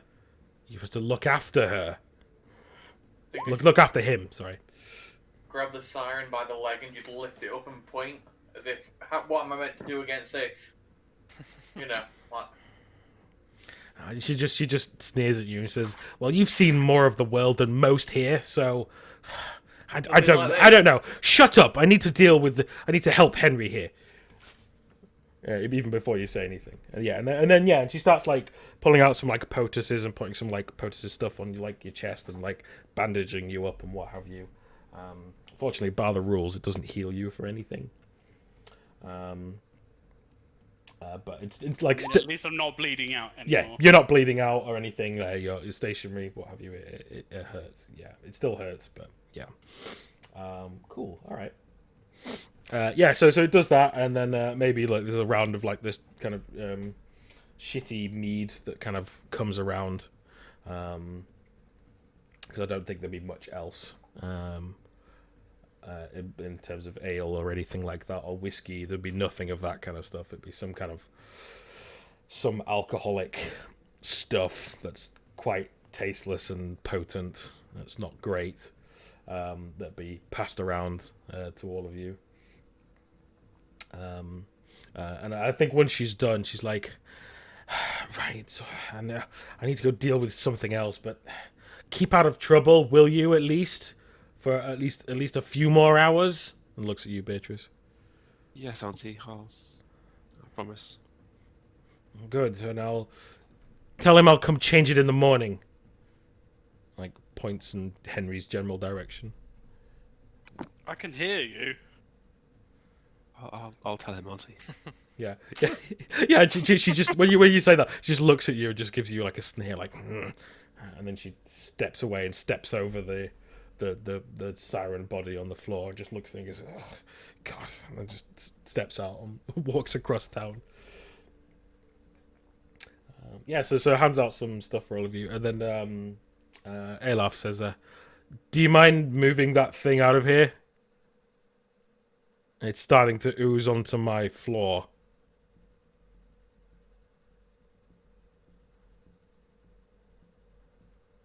Is there like a back door to this place? Well, you brought this in the front door and it's still like laid in the entrance. I'll literally just open it and chuck it out into the street. Happy now? And he goes, no, you need to move it elsewhere, bury it, get rid of it. You don't know what it might attract. Not even why you've even brought it up here. Just point at the rest of them, go.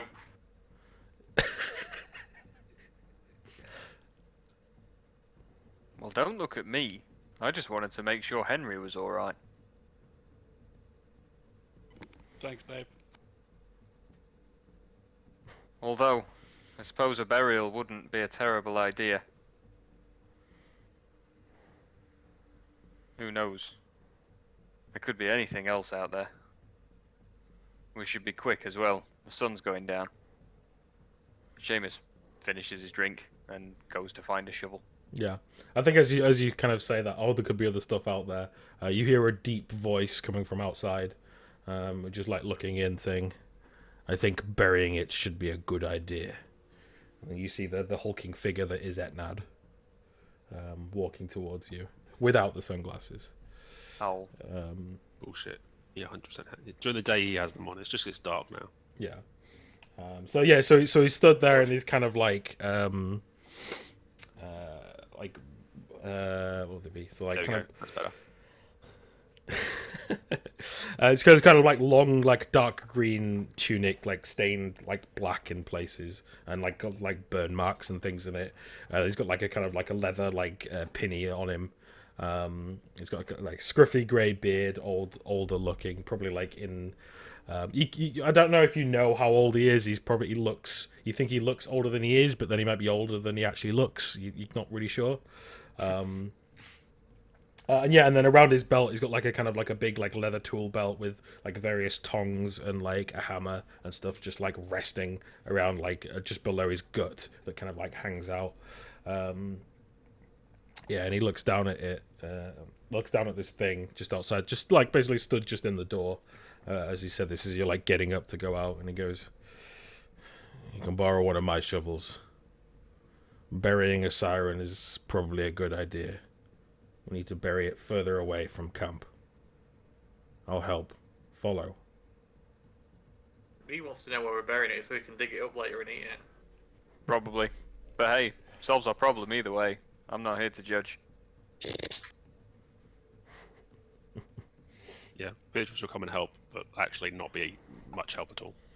Yeah, all right. Yeah, so you take it maybe like, I don't know, 10, 15 minutes outside of town, to like bury it in like kind of the grassy hills where it's just it's less sand, more actual like ground. And so he as whoever's, I'm assuming you're dragging it, Martok, still. Yeah, I'll drag it by the leg. Yeah. So you're dragging it, like bumping and scraping it against the various rocks or what have you, not Yeah. really caring about it, which is fair enough. Yeah, and then you found a spot, and he goes, "Here's good." And then he hands you the shovel that he had like slinged over his shoulder. Hands it to Seamus, probably. Hands it to Seamus, and then he just slowly walks over and kind of like sits on a small rock and just starts to like roll like a cigarette. Tobacco, very fancy. Seamus sort of starts to break the ground, and then looks over to Beatrice. It's just a bit like, why is your auntie so harsh with you? She's always been very demanding, and she tried to she tried to teach me and make me apprentice me, I suppose, but I always got very distracted. It never seemed to be right for me, and she's always been disappointed about that. I'm sure she has plenty of other nieces that she could pick from. Well, you would think, but they're all off doing other things as well, I think. It just seemed a bit unfair to blame you for this situation. There's nothing any of us could have done. Very strange maybe. thing to have happened. Especially on such a still night. And then you hear gruffly from sat on the stone. "Still nights bring the sirens. They never come when it's rough waters or windy." Oh, I'll definitely do well to remember that. Which one was this guy? Is he a laugh? Or is he the Etnad. other one? What was his name? Etnad. This is Etnad. Etnad. They're definitely not cannibal. Yeah, Apparently. that's the one. I remember it because it's Etnad, his dad. Woo! Yeah, there we go. All you guys know about Etnad is like he's always been here. He's been here a long time, like even from like when you were a child, Beatrice. Like here, like he's always been here because you've been here the longest, most likely, right? From being a child here. He's been here a long time, and he runs the rudimentary like blacksmith that he's set up over time. Yep. Mm-hmm. Oh well, while we're here, Henry, do you still have the thing you found? I do indeed. Here, take a look at this. All right, so you hand it to him. Yeah, the sword. Yeah, cool. So yeah, so he takes like a drag of this like a rough cigarette, and it doesn't really smell like pipe tobacco. It smells like I guess like burning brush and stuff. It just smells like if you just set fire to like a moor or something. That's the kind of smell you get from it. Because you inhale, exhales, and like you see the smoke float up above the big sun and moon above. He just takes a little cough, and then he looks at it. He takes it off you, and he goes, "Where did you find this?" In the water. And he like turns it over, and then like holds it up like to the moonlight to have like a look at it, and goes, and then he puts his like tongue on it, just like taste the metal. And then he gets out like a small dagger out and just like kind of scrapes the metal a bit, and he goes, "Well, shit metal, old, not made very well. Would be useful in a pinch though." And like throws it back to you.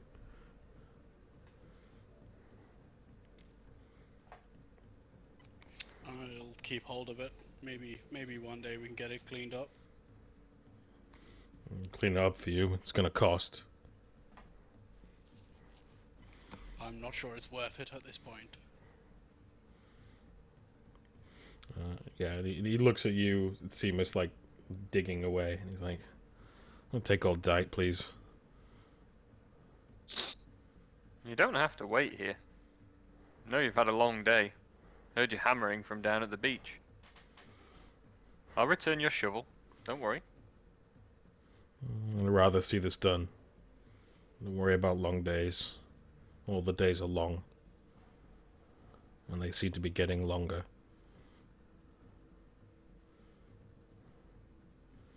It's not the long days I fear. It's the nights. Yeah, I think we maybe like fade out on that scene when you say, "Oh, it's the night," and then the kind of like maybe the camera pans up to the big sun and moon in the sky, and then up to like the blackness of the night sky above, as you finish digging the hole, burying the siren, and then you all head back to your relevant places to sleep, and then sleep the night, and then. If this were a TV show, we get the kind of the black screen of the like the end of the chapter. It says prologue, limbo. I'll move to this screen. Oh. So then the caption would say, "I am in limbo. In limbo there are no races, no prizes, no changes, no chances. They are merely degrees of endurance."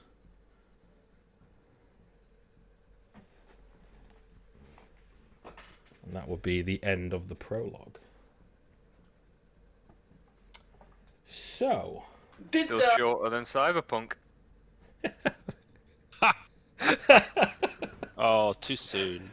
Too soon. Which is what I said when it ended. Yeah. I just got to that bit, and I'm like, no fucking way. I'm gonna go do some other stuff. Yeah, that's exactly the reaction I had. Anyway. Yeah, anyway. So we come to the prologue.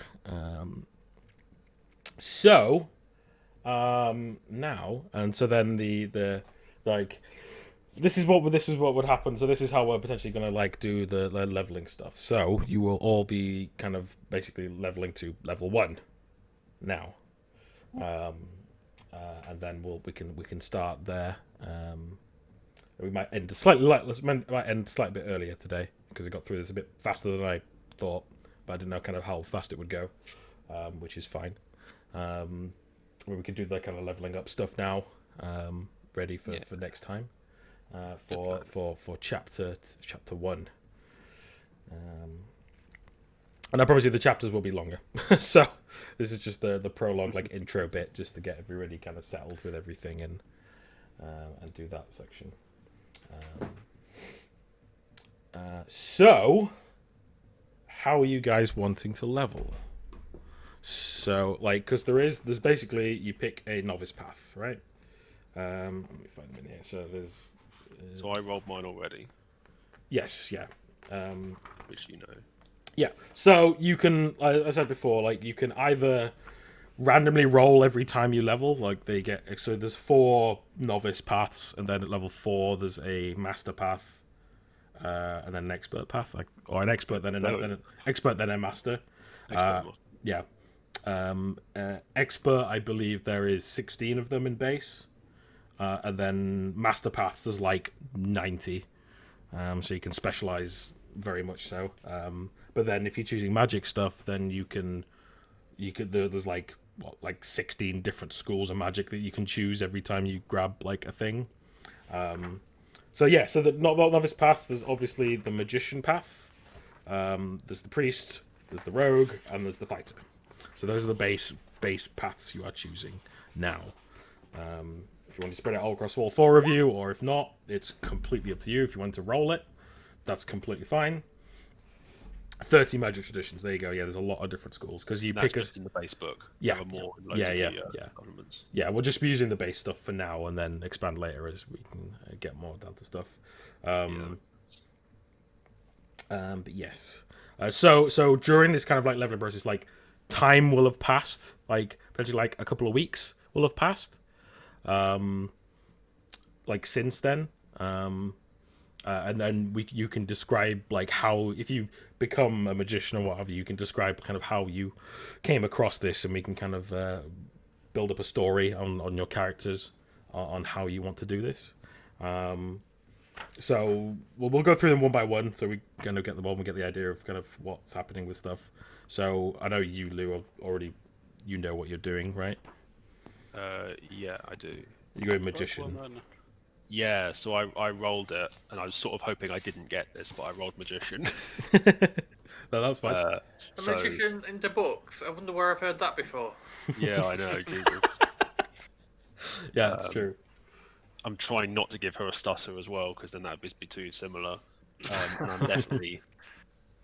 I'm not going to roll which schools of magic I do, because I don't want to accidentally get illusion again. That's we fair. all know that would fucking happen. All right, let's run through it all. So, magician attributes increase 2 by 1. So, which attributes are you increasing? Intellect and will. Cool. Let's bring the art sheet here so we can see what's going on. My health goes up by 2, so it's now 12. Yep, health goes up by 2, and you get 1 power. Power goes up by 1. Mm-hmm. You read all the languages you know and how to speak. In addition, you add one of the academic areas of knowledge of your choice.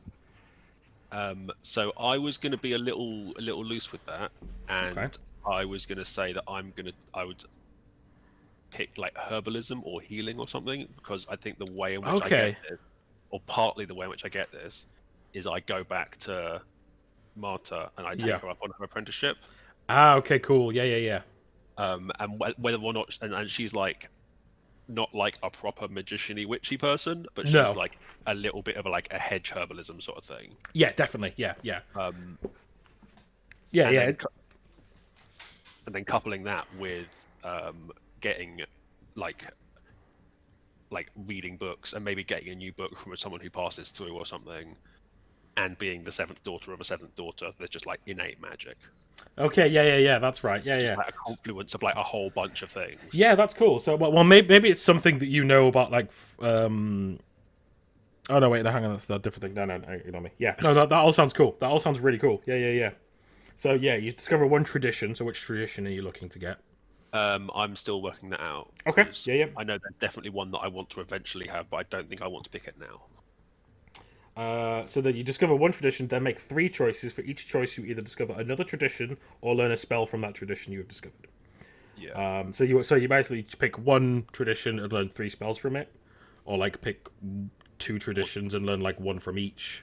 Yeah. Or Exactly. That's essentially, what I'm gonna do. Okay. I think. yeah. And then you learn sense magic. You learn the sense magic sense. You learn the sense magic spell described here. So sense magic, magician's utility 0.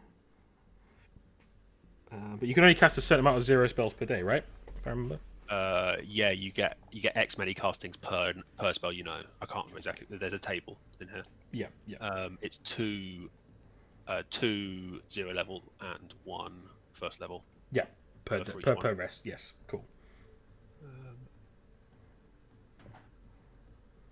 Actually. Oh yeah. So it's like you know this spell and you have 2 uses of it per rest. Yeah, exactly. Yeah. I'm actually going to work on that a little bit. I'm going to take 1 in will and 1 in agility. Okay. Yeah, that's fine. And I think I'm going to pick life and nature Cool. as my 2 schools. Do you want to roll for your magical training, or you're just learning it from from? Yeah, I think it's that sort of It's like from that, Martin. Yeah. join of things. Like, Yeah. everything doesn't matter. Yeah, so maybe like she's got maybe like the little bits of magic, but it's like very weak and more like knowing about plants or like how to crush them together properly and that kind of shit. Yeah, But then while training you, she realizes that you have like innate magic in yourself, and you're just like, oh shit, okay, well, let's train you, and she knows how to kind of train you to do this. Yeah. And you should be able to add in the spell stuff as well. Like it's fairly straightforward to add in the spells. It's all in there. Yeah, I'm adding it in now. Yeah, cool. All right, sweet. So that's pretty much you done. Yep. With everything. Cool. So who wants to go next? I know where I'm gonna go. Where are you going? I am gonna go with a priest. Ooh. Okay, cool. Because I don't think rogue or warrior would make sense. So it's between magician and priest anyway. Mm-hmm. But I like the idea of a priest. I don't want to go. Well, hang on, let's just do the leveling up. Well, the thing is, so as you get when you get to level 3, which is when you pick your expert stuff, then you you can branch out. So you could like take priest thing, but then you could take like a barbarian thing later, or you could take another like more wizardy thing later. Like you can very much combine a lot of shit. That's like, yeah. Or you could go like, oh well, I'm a priest, but then I'll do some like assassin stuff at like expert path. Like you can do really cool stuff with this system. I like the priest track. I think that'd be a good one to go down because I don't normally play characters like that, so it'd be good to do something different. Yeah, cool. Yeah, so attributes increase 2 by 1. 2 different attributes by 1 of your choice. Probably gonna be intellect and will. Okay. I think. Mm-hmm. Without getting metagaming, I think. No. This is the whole point. What I need. Right? Yeah, this is the whole point. So. Yeah, I think that's what I'd need. Mm-hmm. Yeah, so intellect is your spell casting stuff, and will is your willpower stuff. So yeah. I think having good will would be good for a priest. Yeah, that's completely fair. Your health is +4. And then you gain 1 power. 12. Health 14. Where's power? Top right. Above perception. Oh yeah. 1 power. Boom. Mm-hmm. You either read one language you can speak or add a language to the list of languages you can speak. Also add 1 religious profession. So let's find the religious profession table.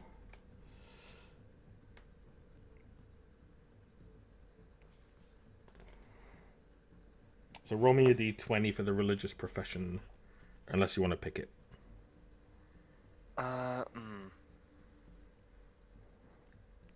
That is a good question. What did you roll? I didn't roll, I don't think. Oh, That was me. Oh, sorry. So I'm not looking at the thing right now. I was just looking for the table. I've got it here. So, devotee, evangelist, fanatic, heretic, initiate of the old faith, minister, acolyte, inquisitor, henchman, pilgrim, street preacher, or temple ward.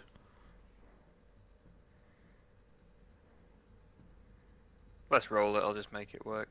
Well, if it doesn't work, we're going to roll again or what have you, so it doesn't matter too much. What was the dice? Just the d20. 8 is a initiate of the old faith. So it's like... Yeah, okay. So you just become like more... You read more about the current god that everybody follows. Which is... Yeah, that makes sense. As long as you live your best life, nothing else matters, essentially. So what was that? What of the old faith? Acolyte... initiate of the old faith. Sound. I should put peasant and dwarvish in there. Because I could speak dwarvish anyway. I'll have a look at the languages table in a bit. So that one's a bit. Yeah, because you don't inherently can write with characters in this. So No. you're gonna, so I believe you can only speak like a few languages at start, and then you can choose to read and write them as well. I suppose it'd be good to.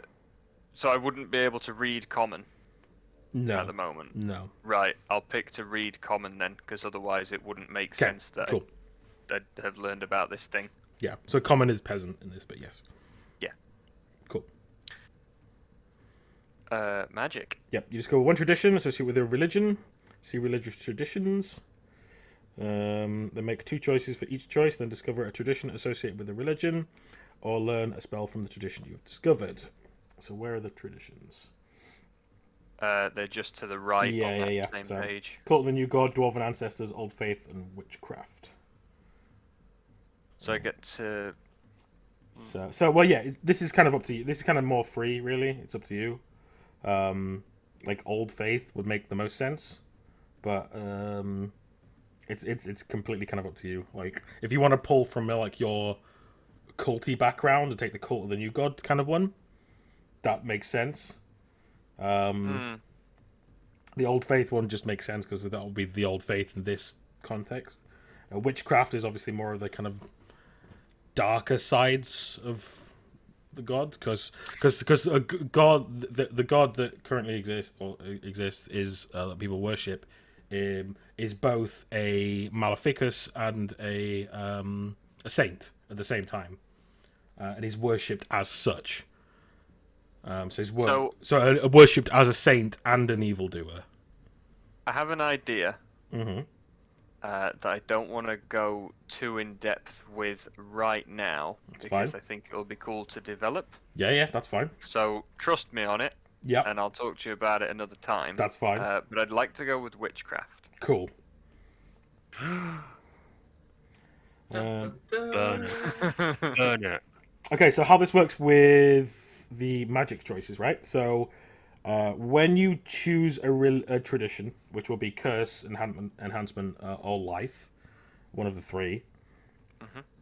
So you make 2 choices. For each choice, either discover a tradition associated with religion or learn 1 spell from a tradition you discovered. So when you learn a tradition, you learn 1 spell from it.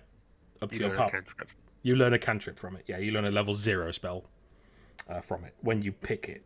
So basically, you can either have 2 separate traditions that you know that you can then like go down and learn more spells from, or you can pick 1 and then pick like a first level spell from that tradition. Right, so it's 2 cantrips of 1. So 2 cantrips of two separate traditions, or 1, or you get a cantrip and a first level of one tradition. Yes. Okay, I'll have to have a look at the spells list to pick that. Yeah. Yeah, so you can have a look at that in a second. And then your shared recovery, you can heal using you can use an action to heal damage equal to your healing rate. Then choose one other one other creature than you that was in a short range. This target also heals damage equal to its healing rate. Once you use this talent, you cannot use it again until you complete a rest. Cool. But that's pretty good. So you can heal Yeah. someone and yourself. So yourself and someone else for 3. Not bad at all. That would have been handy on the beach, wouldn't it? Well, just FYI, I was originally going to put 3 of those on the beach, but then I thought better of it. I thought better of it after after the first one. On session 0. Just wait. Yeah, I know. Okay, so actually, I get both rank 0 spells for each tradition I learn. Yeah. Once you learn a tradition, you get the 0 straight off. Yeah, so normally when you learn a tradition, you get 1 rank 0 spell, but because I'm a magician, I get both of them, I think. Let me see. So you discover one tradition, then you make 3 choices. So you discover one tradition, so whatever tradition you discovered, you would get a 0 level of that. Read the next bit. And then you make 3 choices. For each choice, you either discover another tradition or learn a spell from a tradition you have discovered. Read the next bit. Whenever you discover a tradition... Oh, okay, yeah. Whenever you discover... Whenever you discover a tradition, you learn an extra rank 0 spell. Oh, yeah, cool. So, yes. Yeah. So I get both of them. Awesome. Yeah. I mean, okay, I have to, pick. Yeah, cool. Awesome. Good stuff. So Jack, while you look at magic stuff, because that might take a bit, we'll move on, because that's everything else done for you. Pretty much just pick the magic stuff. And what's going Yeah, next? I'll talk to you about the training thing as well. That's completely fine. Like, yeah, if you Got want, a little idea with that. Yeah, that's completely fine. Alex or Chris? Go on, Chris. Do you know which you want to be? Not sure. So you take a choice, and I may or may not take the other. Alright, well, as soon as I was a barbarian, I guess I'll take soldier. Okay. And that's my middle name. Yeah. Makes sense. So increase 2 attributes by 1. I'm definitely taking up my agility, because that is at 9. Mm-hmm. Yeah, I'll just pop that up to 11. Can I do that, or do I have to do 2 separate ones? You have to do 2 separate ones. When you say soldier, I thought you meant. Do you mean a warrior? Oh, warrior, is that what it is? Yeah, warrior, yeah. That's the one that I meant. Yeah. And you said soldier, you just confused the fuck out of me. for a second there. Yeah, I'll pop that. I'll pop my agility up 1 and my strength up 1. Because, Cool. You know. Yeah, makes sense. And then your health goes up by 5. Sorry. You add 1 common, martial, or wilderness profession. So which profession would you want, and do you want to roll it? Roll. I've been rolling everything else. Alright, so what is it? Does it say there's 4? What? So what page are we on? I've got it here, so don't worry. Alright. So common, martial, or wilderness profession. So roll a d3, I guess. And then we'll roll on the table. 2. So a martial profession. So give me a d20. 12. A patroller. Stroller. Okay. Yeah. So maybe your training stuff is like, right, I maybe need to go back to my old ways. You do like a bit of like self-training, and you're like, right, I've gotten rusty. now that these creatures seem to be getting closer to this place, and we've had this like siren attack, that we need people patrolling the streets at night, which you hadn't had previously, and that's what you're doing. If that works. I've taken it upon myself to be a bit of a guard. Yeah, cool. I like it. Okay, so you've got Catch Your Breath. You can use an action or triggered action on your turn to heal damage equal to your healing rate. Once you use this talent, you cannot use it again until you complete a rest. That's good. And when attacking with a weapon, you make the attack roll with 1 boon. Very nice. You just have a straight... And I think on your weapons, you could just like stick 1 boon and it automatically rolls it every time you click it.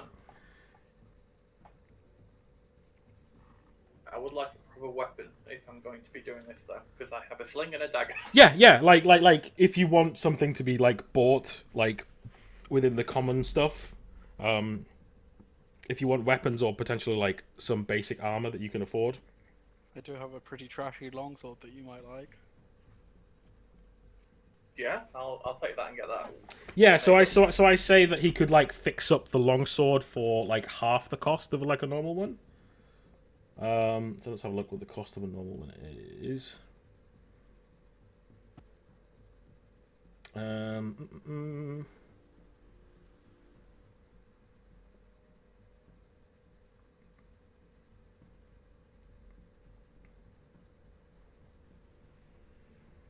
Why isn't there just like longsword in it? Diagonal start, hammer, hatchet, everything.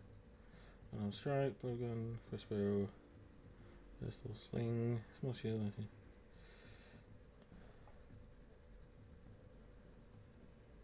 Oh no, it's just it's battle axe, flail, morning star, pick, or sword is all in the same category. 5 silver. Ooh. Expensive.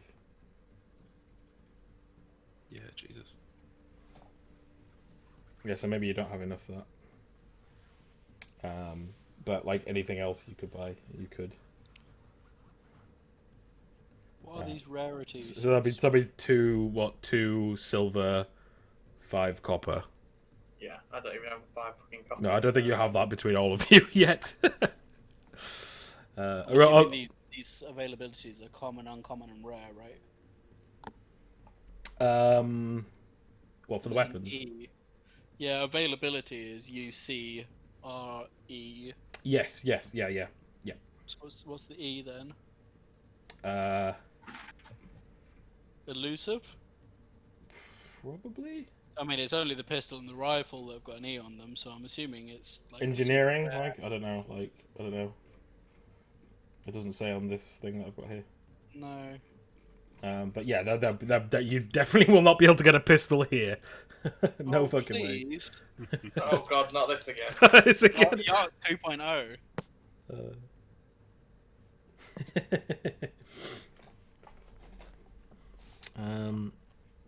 But yeah, so anything you can actually buy, well, that's fine. Remember to add those bits that I gave you for the fish earlier as well to your minis. You gave us bits earlier? Yeah, because you had a roll for the fish. Oh, you only gave me like 2 bits. Wasn't 2 it? bits, Oh. yeah, it wasn't a lot. No, I can't even afford a club or a staff. I mean, a staff is yeah. Looks like I'm sticking with my dagger.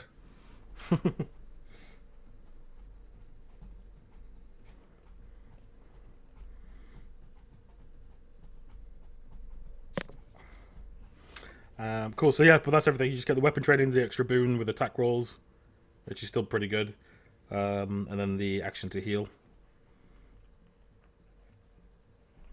So that's what you get. So yeah, it's pretty straightforward for you. No spell stuff. All right, Henry. Henry will be a rogue. Are you actually going rogue? Cool. So we're actually spinning it evenly. Cool. Yeah. I like it. I figure You didn't have to, like, you could go the same because you specialize later, branch out later on, like. Yeah, exactly. But it's if you want to start all differently, that's cool by me. The rogue shit gives you some cool shit. So. All right, so increase 2 of your attributes by 1. Okay, so that will be agility and intellect. Okay. Not 112. That will Yeah, that's a bit much. Then your health by +3. +3. So there we go. Then you can either add 1 language to the list of languages you can speak, or add 1 common, criminal, or wilderness profession. Ooh, criminal. What be the criminal ones? Criminal: agitator, beggar, burglar, carouser, charlatan, cultist, fence, forger, gambler, grave robber, urchin, fence. Okay, Or yeah. forger. No, There's more: informant, murderer, pickpocket, pirate, prostitute, rebel, saboteur, spy, thug, or urchin. I think forger. Okay, cool. Yeah, forger. All right. Forging them papers. Yep.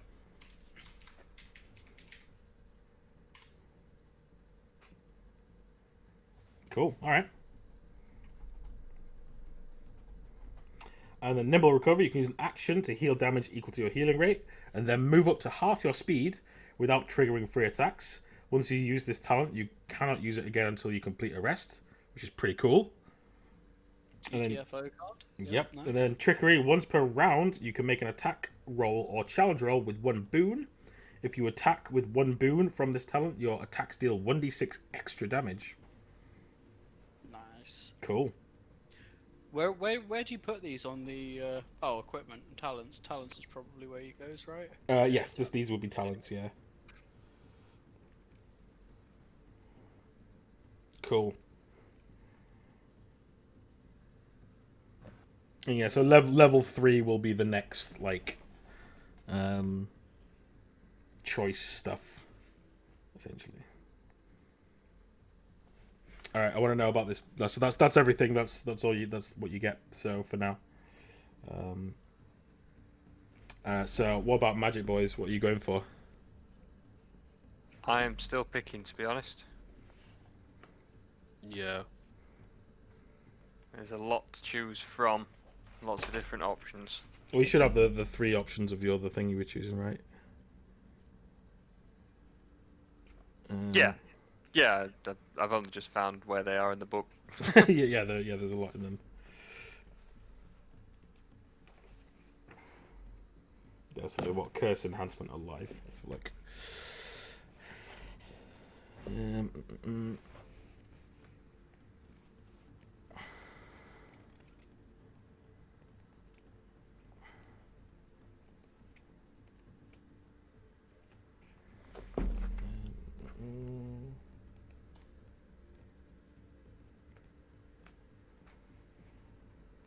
I've lost it in the book as well. Alright, okay, here we go.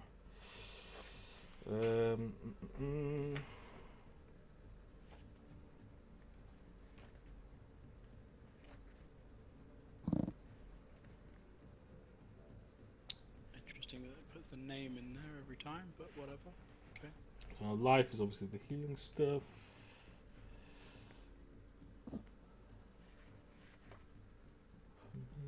Nope.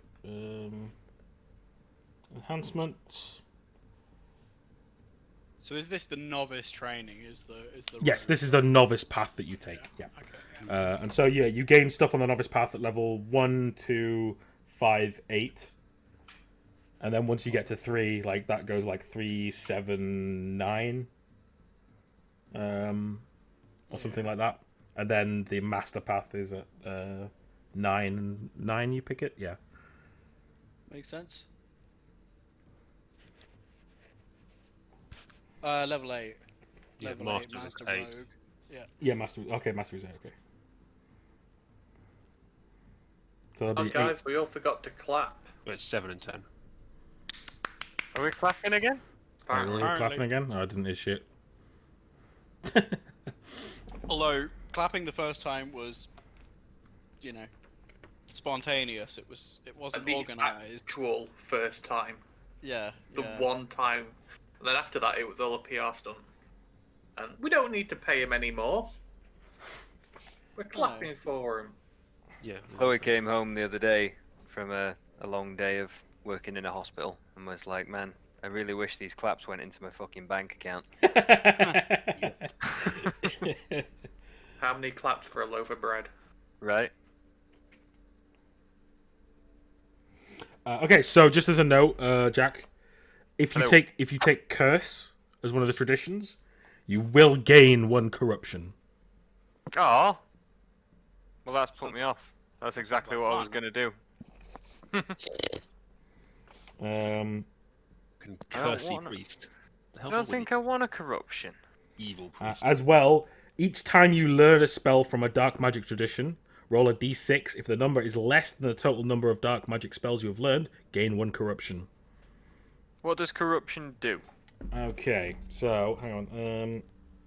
However, each dark magic spell you learn grants 1 boon on challenge rolls you make to avoid gaining insanity.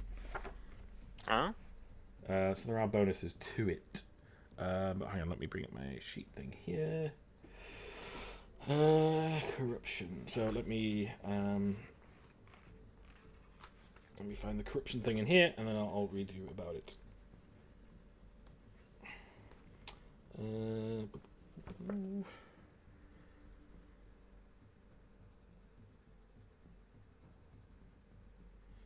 is it? 36 and 200.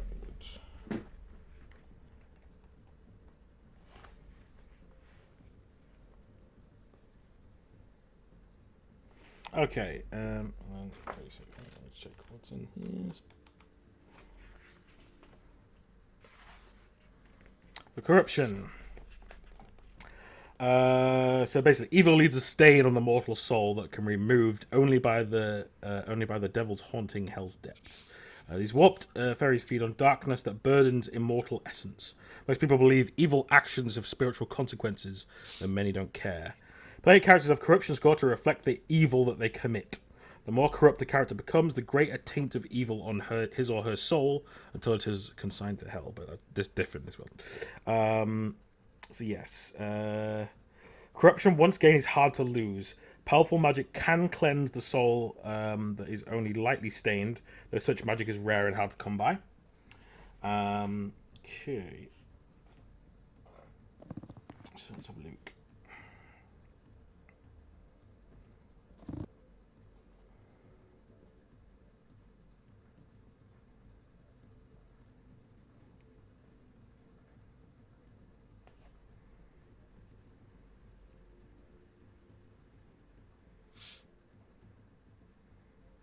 Okay, so having one corruption doesn't do too much.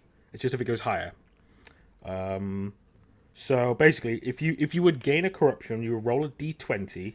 If you roll less than the amount of corruption you have, you would take a mark of darkness, and those are like physical aberrations that like make you look evil.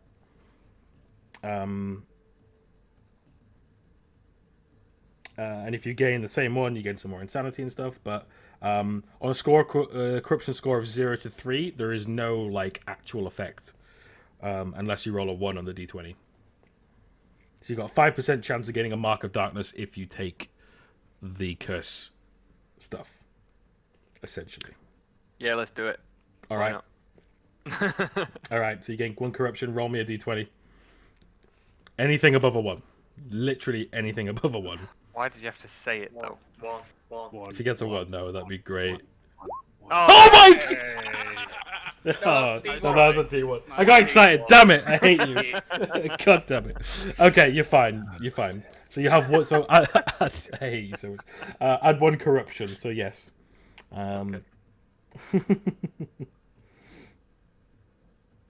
So One corrupt. So is it? Let me check. You gain corruption. Yep. Is it every time you learn a spell from it as well? Let me check.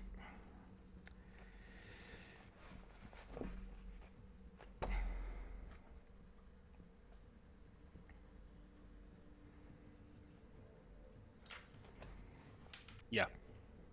As well as each time you learn a spell from a dark magic tradition.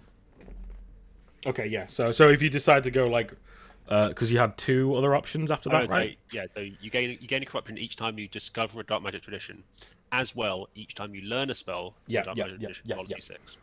Yeah. Okay.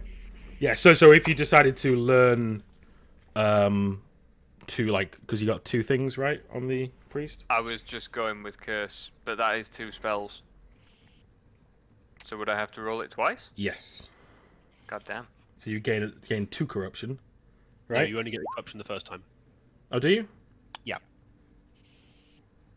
Where- Otherwise, it'd be impossible to play a character who used these spell schools. Yeah, that's true. So you just every time you learn a spell, you roll a d6, and then that goes against the number of spells. Where are you seeing this? Which page? 111 in the player's guide, so it's probably different in your book. It's under traditions of magic. So certain traditions reveal fearful secrets known as dark magic. You gain 1 corruption each time you discover a dark magic tradition. As well, each time you learn a spell from a dark magic tradition, roll a d6. if the number is less than the total number of dark magic spells you have learned, you gain 1 corruption. Okay, yeah. So there's okay. So if he learned, so he would have learned 1 cantrip when he took the tradition. Yeah. So you'll have 1 0 level 1 on curse, and then if you use the priest thing to take it again and learn another spell from it, if that's what you're doing. Is that right? Yeah. Then you would need to roll a d6, and then you would have 2 spells. So if you rolled a 2 or lower, you would gain corruption.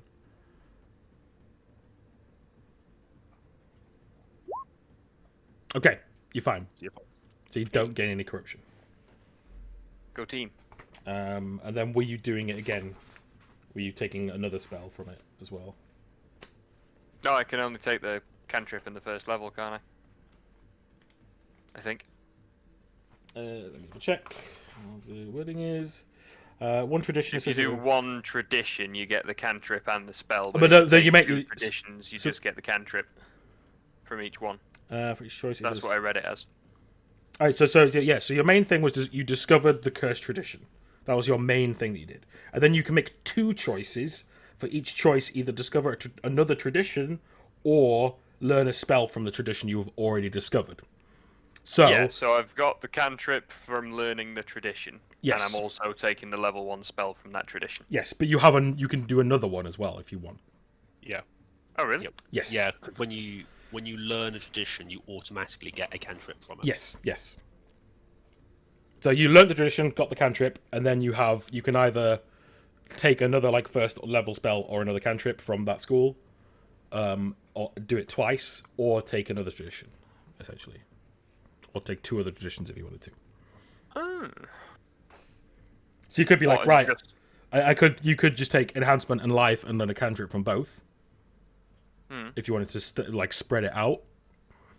The problem is obviously if you spread it out, you learn less powerful spells from those different traditions. I think we're saying the same thing. Or I can pick 1 tradition, and I get the cantrip, and I can pick a spell. Yes. Yeah, no, that's what I've done. So I've gone with Curse, I've picked a cantrip from that, and I'm also taking a level 1 spell from Curse. But you have another choice, you have a third choice, so you can take another spell on top of that. Yeah. Right. Okay. But if you take that first cantrip doesn't count as one of the choices. Yes. Oh, that's just you get 1. Yes. Yeah. Learning the tradition is as part of learning the tradition, you learn one of the 0 level spells. Exactly. Yes. It's part of the same. And then you choose one of your choices to learn another spell from that tradition, which did that roll. And then if you want to learn another curse spell, then you have to roll another d6. But I can also do. You could also take tradition. Yes, you could take an enhancement or life and pick a cantrip from one of those. Yes. Let's have a quick look in those then. And those are not corruption ones, so you can take them as much as you like. I mean, it might be fun to just keep doing them. I don't think it'd be sustainable, but it would be fun to play. They are like those kind of magics though are very powerful. Yeah. Those spells are specifically more powerful because they come with drawbacks.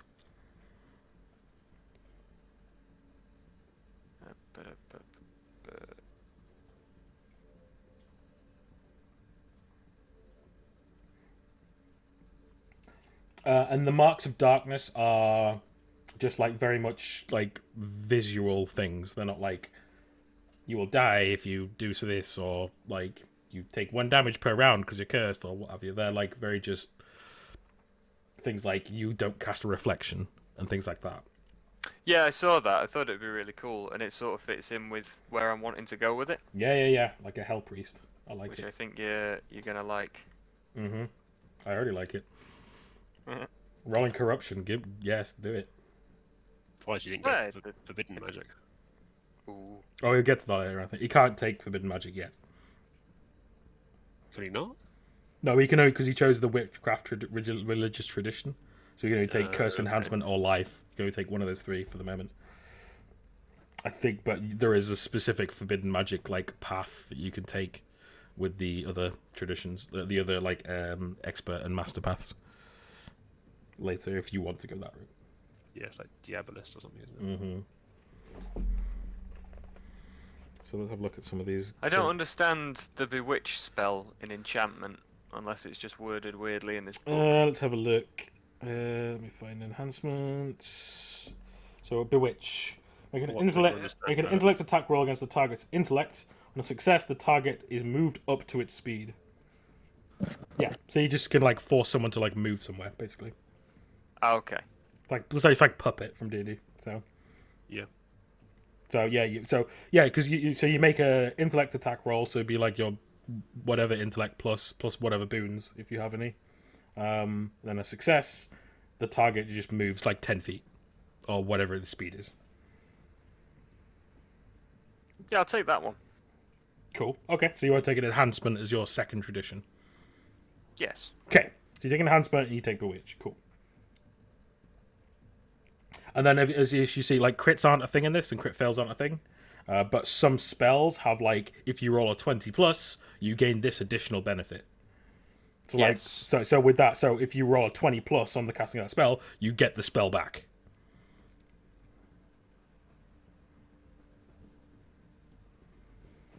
Awesome. Yes. Yeah, to add these to the thing. So I think, yeah, Necromancy, Forbidden Magic, and Curse are like the 3 bad ones, I believe. Yeah, it's any of the ones that have the little sort of demon skull next to their name. Mm-hmm.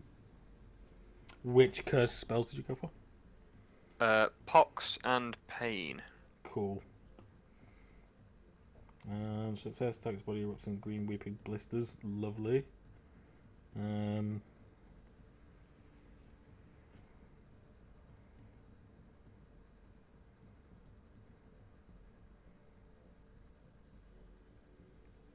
Damn, those are good.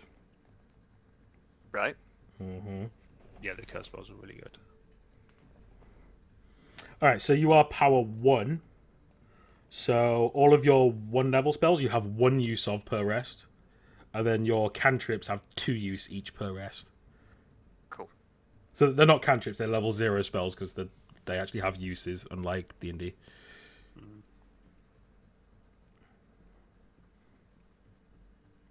Have you chosen which schools you were going for, Lou? I'm thinking like nature and life, but there's quite a lot of overlap between them.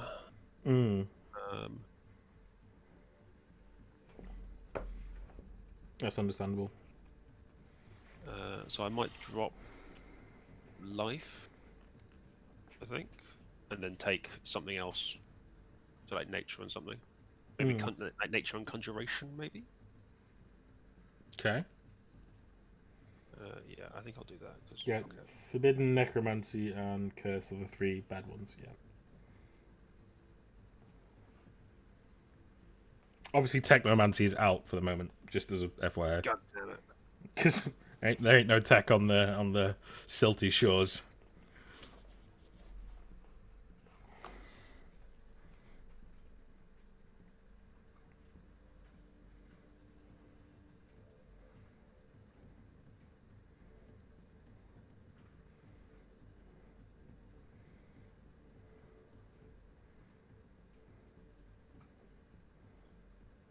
I could take.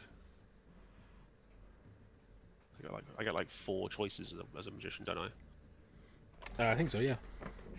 You get quite a few. You get 1 tradition, then 3 choices. Yeah. Yeah.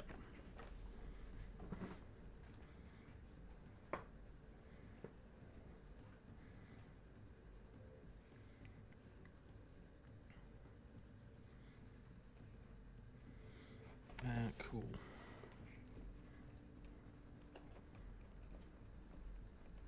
So, Alex, how do you learn your roguey ways during the downtime? Hide in the shadows. Become one with the night. Okay. Jesus Christ.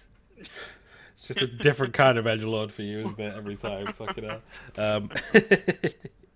No, it's experience with weapons, right? The rogue, at least from what I'm reading in this, is much more less D&D rogue where it's sneaky shit. It's more just skill and finesse Yeah, with weapons. yeah, essentially, yeah.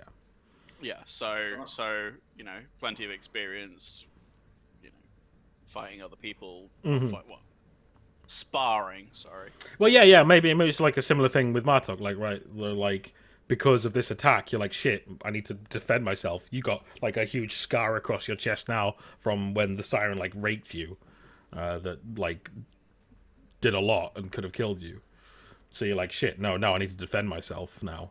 So I need to learn how to defend yourself. Yep. What about the forgery stuff? Where does that come from? In my spare time, I've been trying to fake money. Okay. So I'm not very good at it yet, but I'm starting to work out a way of recreating that coin appearance and shape and Oh, cool. sigil. Now, again. Oh, Discretion. imagine like at night you like sneak into Edmund's forge and like mess around with some like gold and like try and make coins and stuff. Cool. Okay, I like it. Just so you know as well, like if you go down the evil route of doing evil things and stealing stuff and making counterfeit money, that Is provides forging money really evil? Why? per the rules, dude. Per the rules. Per the rules of stealing and stuff. Yep. It will give you corruption if you keep going down that route. Quantitative easing on a minor level. Yeah. Because the thing is, like, with Jack taking his curse stuff, he has to roll for it. But if you just, like, steal some stuff for your own personal gain, I could What just happens if just give you forge corruption. money, but give it away. So it's like chaotic neutral. Yeah, that's a grey area, yeah. It specifically says steal for personal gain, so Yeah. yeah. I mean, is it stealing if I'm making it? Really? Yeah, it does depend on what context it does depend on what context you're using it in, right? Yeah. Oh, you stealing money from you're making your own money because the corrupt government's keeping it all for themselves, what have you. So yeah, there's a lot of ways you can go with that. Yep. Cool. Have you chosen, Jack? Have you going enhancement? Yeah. Yes. Cool. Yeah, I picked it. You putting that on your sheet? Yeah, I'm trying to get them to work. Should do. Let's have a look. I think this. They're a little finicky, the spell things. Yeah. They do. I tried to set up the pox one. It just doesn't do anything when I click it. I think you need to click the edit button in the top right to like set them up like that. Little, There you go. Little cog, and it sort of unfolds the thing, and you can put all the stuff in. Yeah, it's the little like pen in the top right that like opens up the thing. Yeah, onto that screen. Yeah, that's what I did. That's how I set them up. Yeah, no. I mean to like click them. Oh, sorry. Right. So Yeah, that's if I- that. Yeah. So then if you just click the text, it should just wow. pop it out. What? I didn't even realise the pen was a thing. No, you can just click the little die on the far right, and it does it. Oh, You know why it's not doing it, don't you? Because Why? I've clicked it 6 million times, wondering why it's not working, and Uh-oh. on the screen that I covered up, it says input value Boons Banes 6 million times. Okay. Yeah. That's why then. Yep. That's. So we all learned a valuable lesson today. There you go. It does work. I just did it for you. There. Hooray! Oh, why'd you crit for me? Sorry. God damn it, Joe. Oh dear. And then I want. So 1, 2. But at least it's not like druids or clerics in D&D where you have to put every single spell in. Oh god, fuck that. Yeah. Unfortunately, there's no drag and drop. There's no SRD or anything with this. Yeah, no, I had a quick look for that. No, there isn't. I've already looked. So Okay. it's fine. So you'd have to put them in. It's fine now. Ooh. Do I want? No, I want this one. But I could get that one.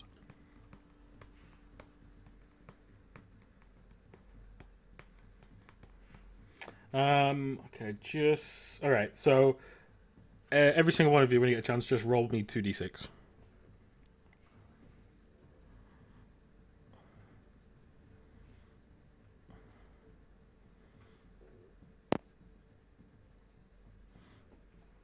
All right, so that's how much copper pieces you earn over this few weeks, finding Cool. fish. So you can all add that copper to your stash. Oh, we're in silver now, boys. You might be. You rolled comfortable. God. 1 and 3. 1 silver, 3 copper pieces, and 2 bits. Oh yeah. Get a house next. I doubt Oh it. yeah, sorry. Was that how many bits we got, or how many copper? Copper.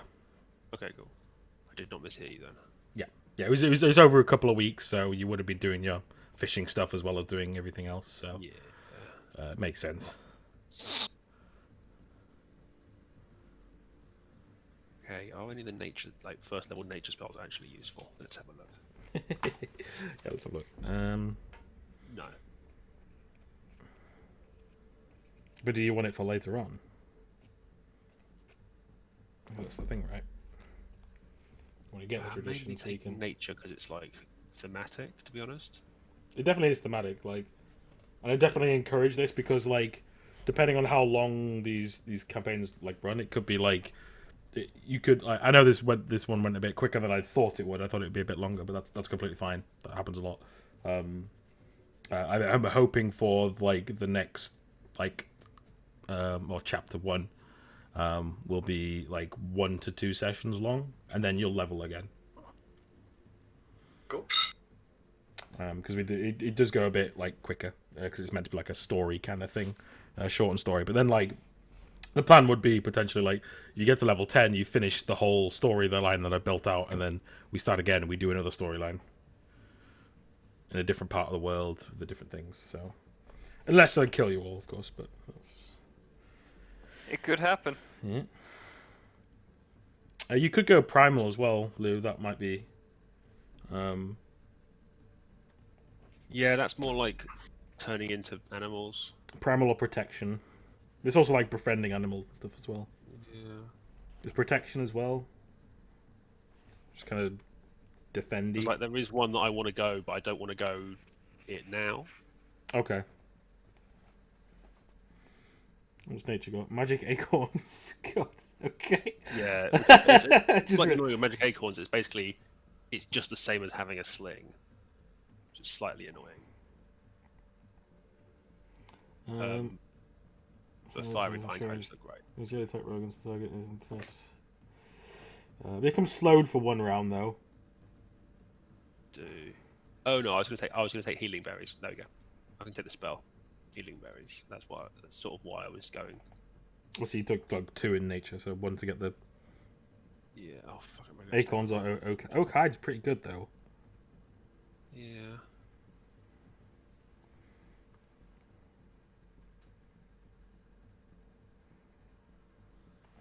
So what? Now we've all had a taste for it and stuff. Like, what do people think to the system so far, and where the potential story is going and stuff? Yeah, good. I mean, in theory, the combat could go very, very quickly. Yeah. The combat's meant to be pretty quick for the most part. Snappy. Yeah. Because it's like there's less to think about. It's like, oh, you do one thing, you do it, and that's it. Well, for the moment, at least. Yeah. Like you get a lot of cool stuff you can do later on. Yeah. Yeah. For sure. I just found something in the book about something called a bastard sword. I've never heard of a bastard sword before, so I'm just googling it now. It's like It's a a hand and a long half sword. Yeah, it's just a big long It's a sword. long sword. Yeah. Have you really never heard of a bastard sword? Yeah, I was gonna With say the that. bastard sword from. Never heard of a bastard sword before.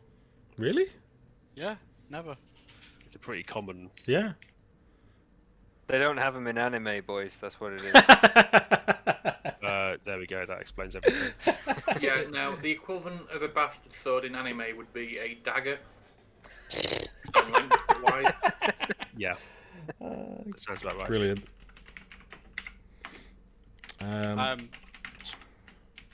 Speaking of anime, Joe, I'll mention one to you after this. Sure. New one, or new to me at least. And then, okay, story stuff. So, Alex, you were just kind of like teaching yourself after the attack. and then sneaking into Forge to forge money. Cool. Attempt to forge. Yeah, attempt. Yeah. Yeah. I'll definitely like at the start of next one. I'll definitely have you make some rolls. Yeah. Okay. To be like if Etnada's noticed you. Okay. Hello, learning from matter. Okay. And Chris is like, I need to protect this place. You'll see me on my rocking chair at night outside my porch. Just Nice. watching Yeah. pipe. Nice. The real question is, Jack, how have you come across this cursed stuff? I would like to discuss that with you privately, if that's all right. That's completely fine. Okay. That's completely Let's- fine.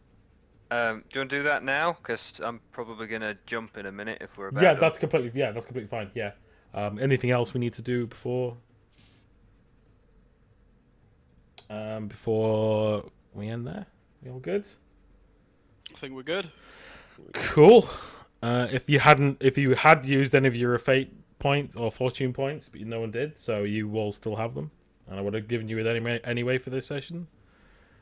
You killed a siren. Yep. I didn't That's die. cool. Yeah, no one died. Yeah, and I said I was going to put 3 of them. Yeah, we would have all wiped there probably. Just putting out as well. For starting characters, the maximum number is 25 difficulty. This thing was only a 5 on an easy encounter. So 3 of them would have still been below easy on a starting character. Probably would have wiped us. Potentially. Like I said, it's going to be brutal. So, yeah. Cool. Nice. Well, yeah. So, yeah, we'll call it there so you can dip and dive if you want to, and then we'll continue from chapter 1 next week. Sounds good. Cool. All right. Everyone, thank you for watching. It was my first session. I was very nervous when recording this, so I thank you for watching. I appreciate it. I hope you enjoyed it. As I said, we should be having one of these videos coming out every Friday or so. Just as a kind of shout out to myself and what have you. I'm Nova Blue Gaming. Nova Blue Gaming on Twitch, NovaBlue353 on Twitter. I also have a Twitter called Age of Leviathan, which is a tabletop RPG I'm designing from the ground up. Kind of a sci-fi space opera type game that I'm designing from the ground up that I have been doing for a few years. So check stuff out from there. There's some cool images and what have you on there. Go in there. Yeah. So thank you for watching, everybody. Much appreciated, much love. And I will see you hopefully next Friday. Bye, guys.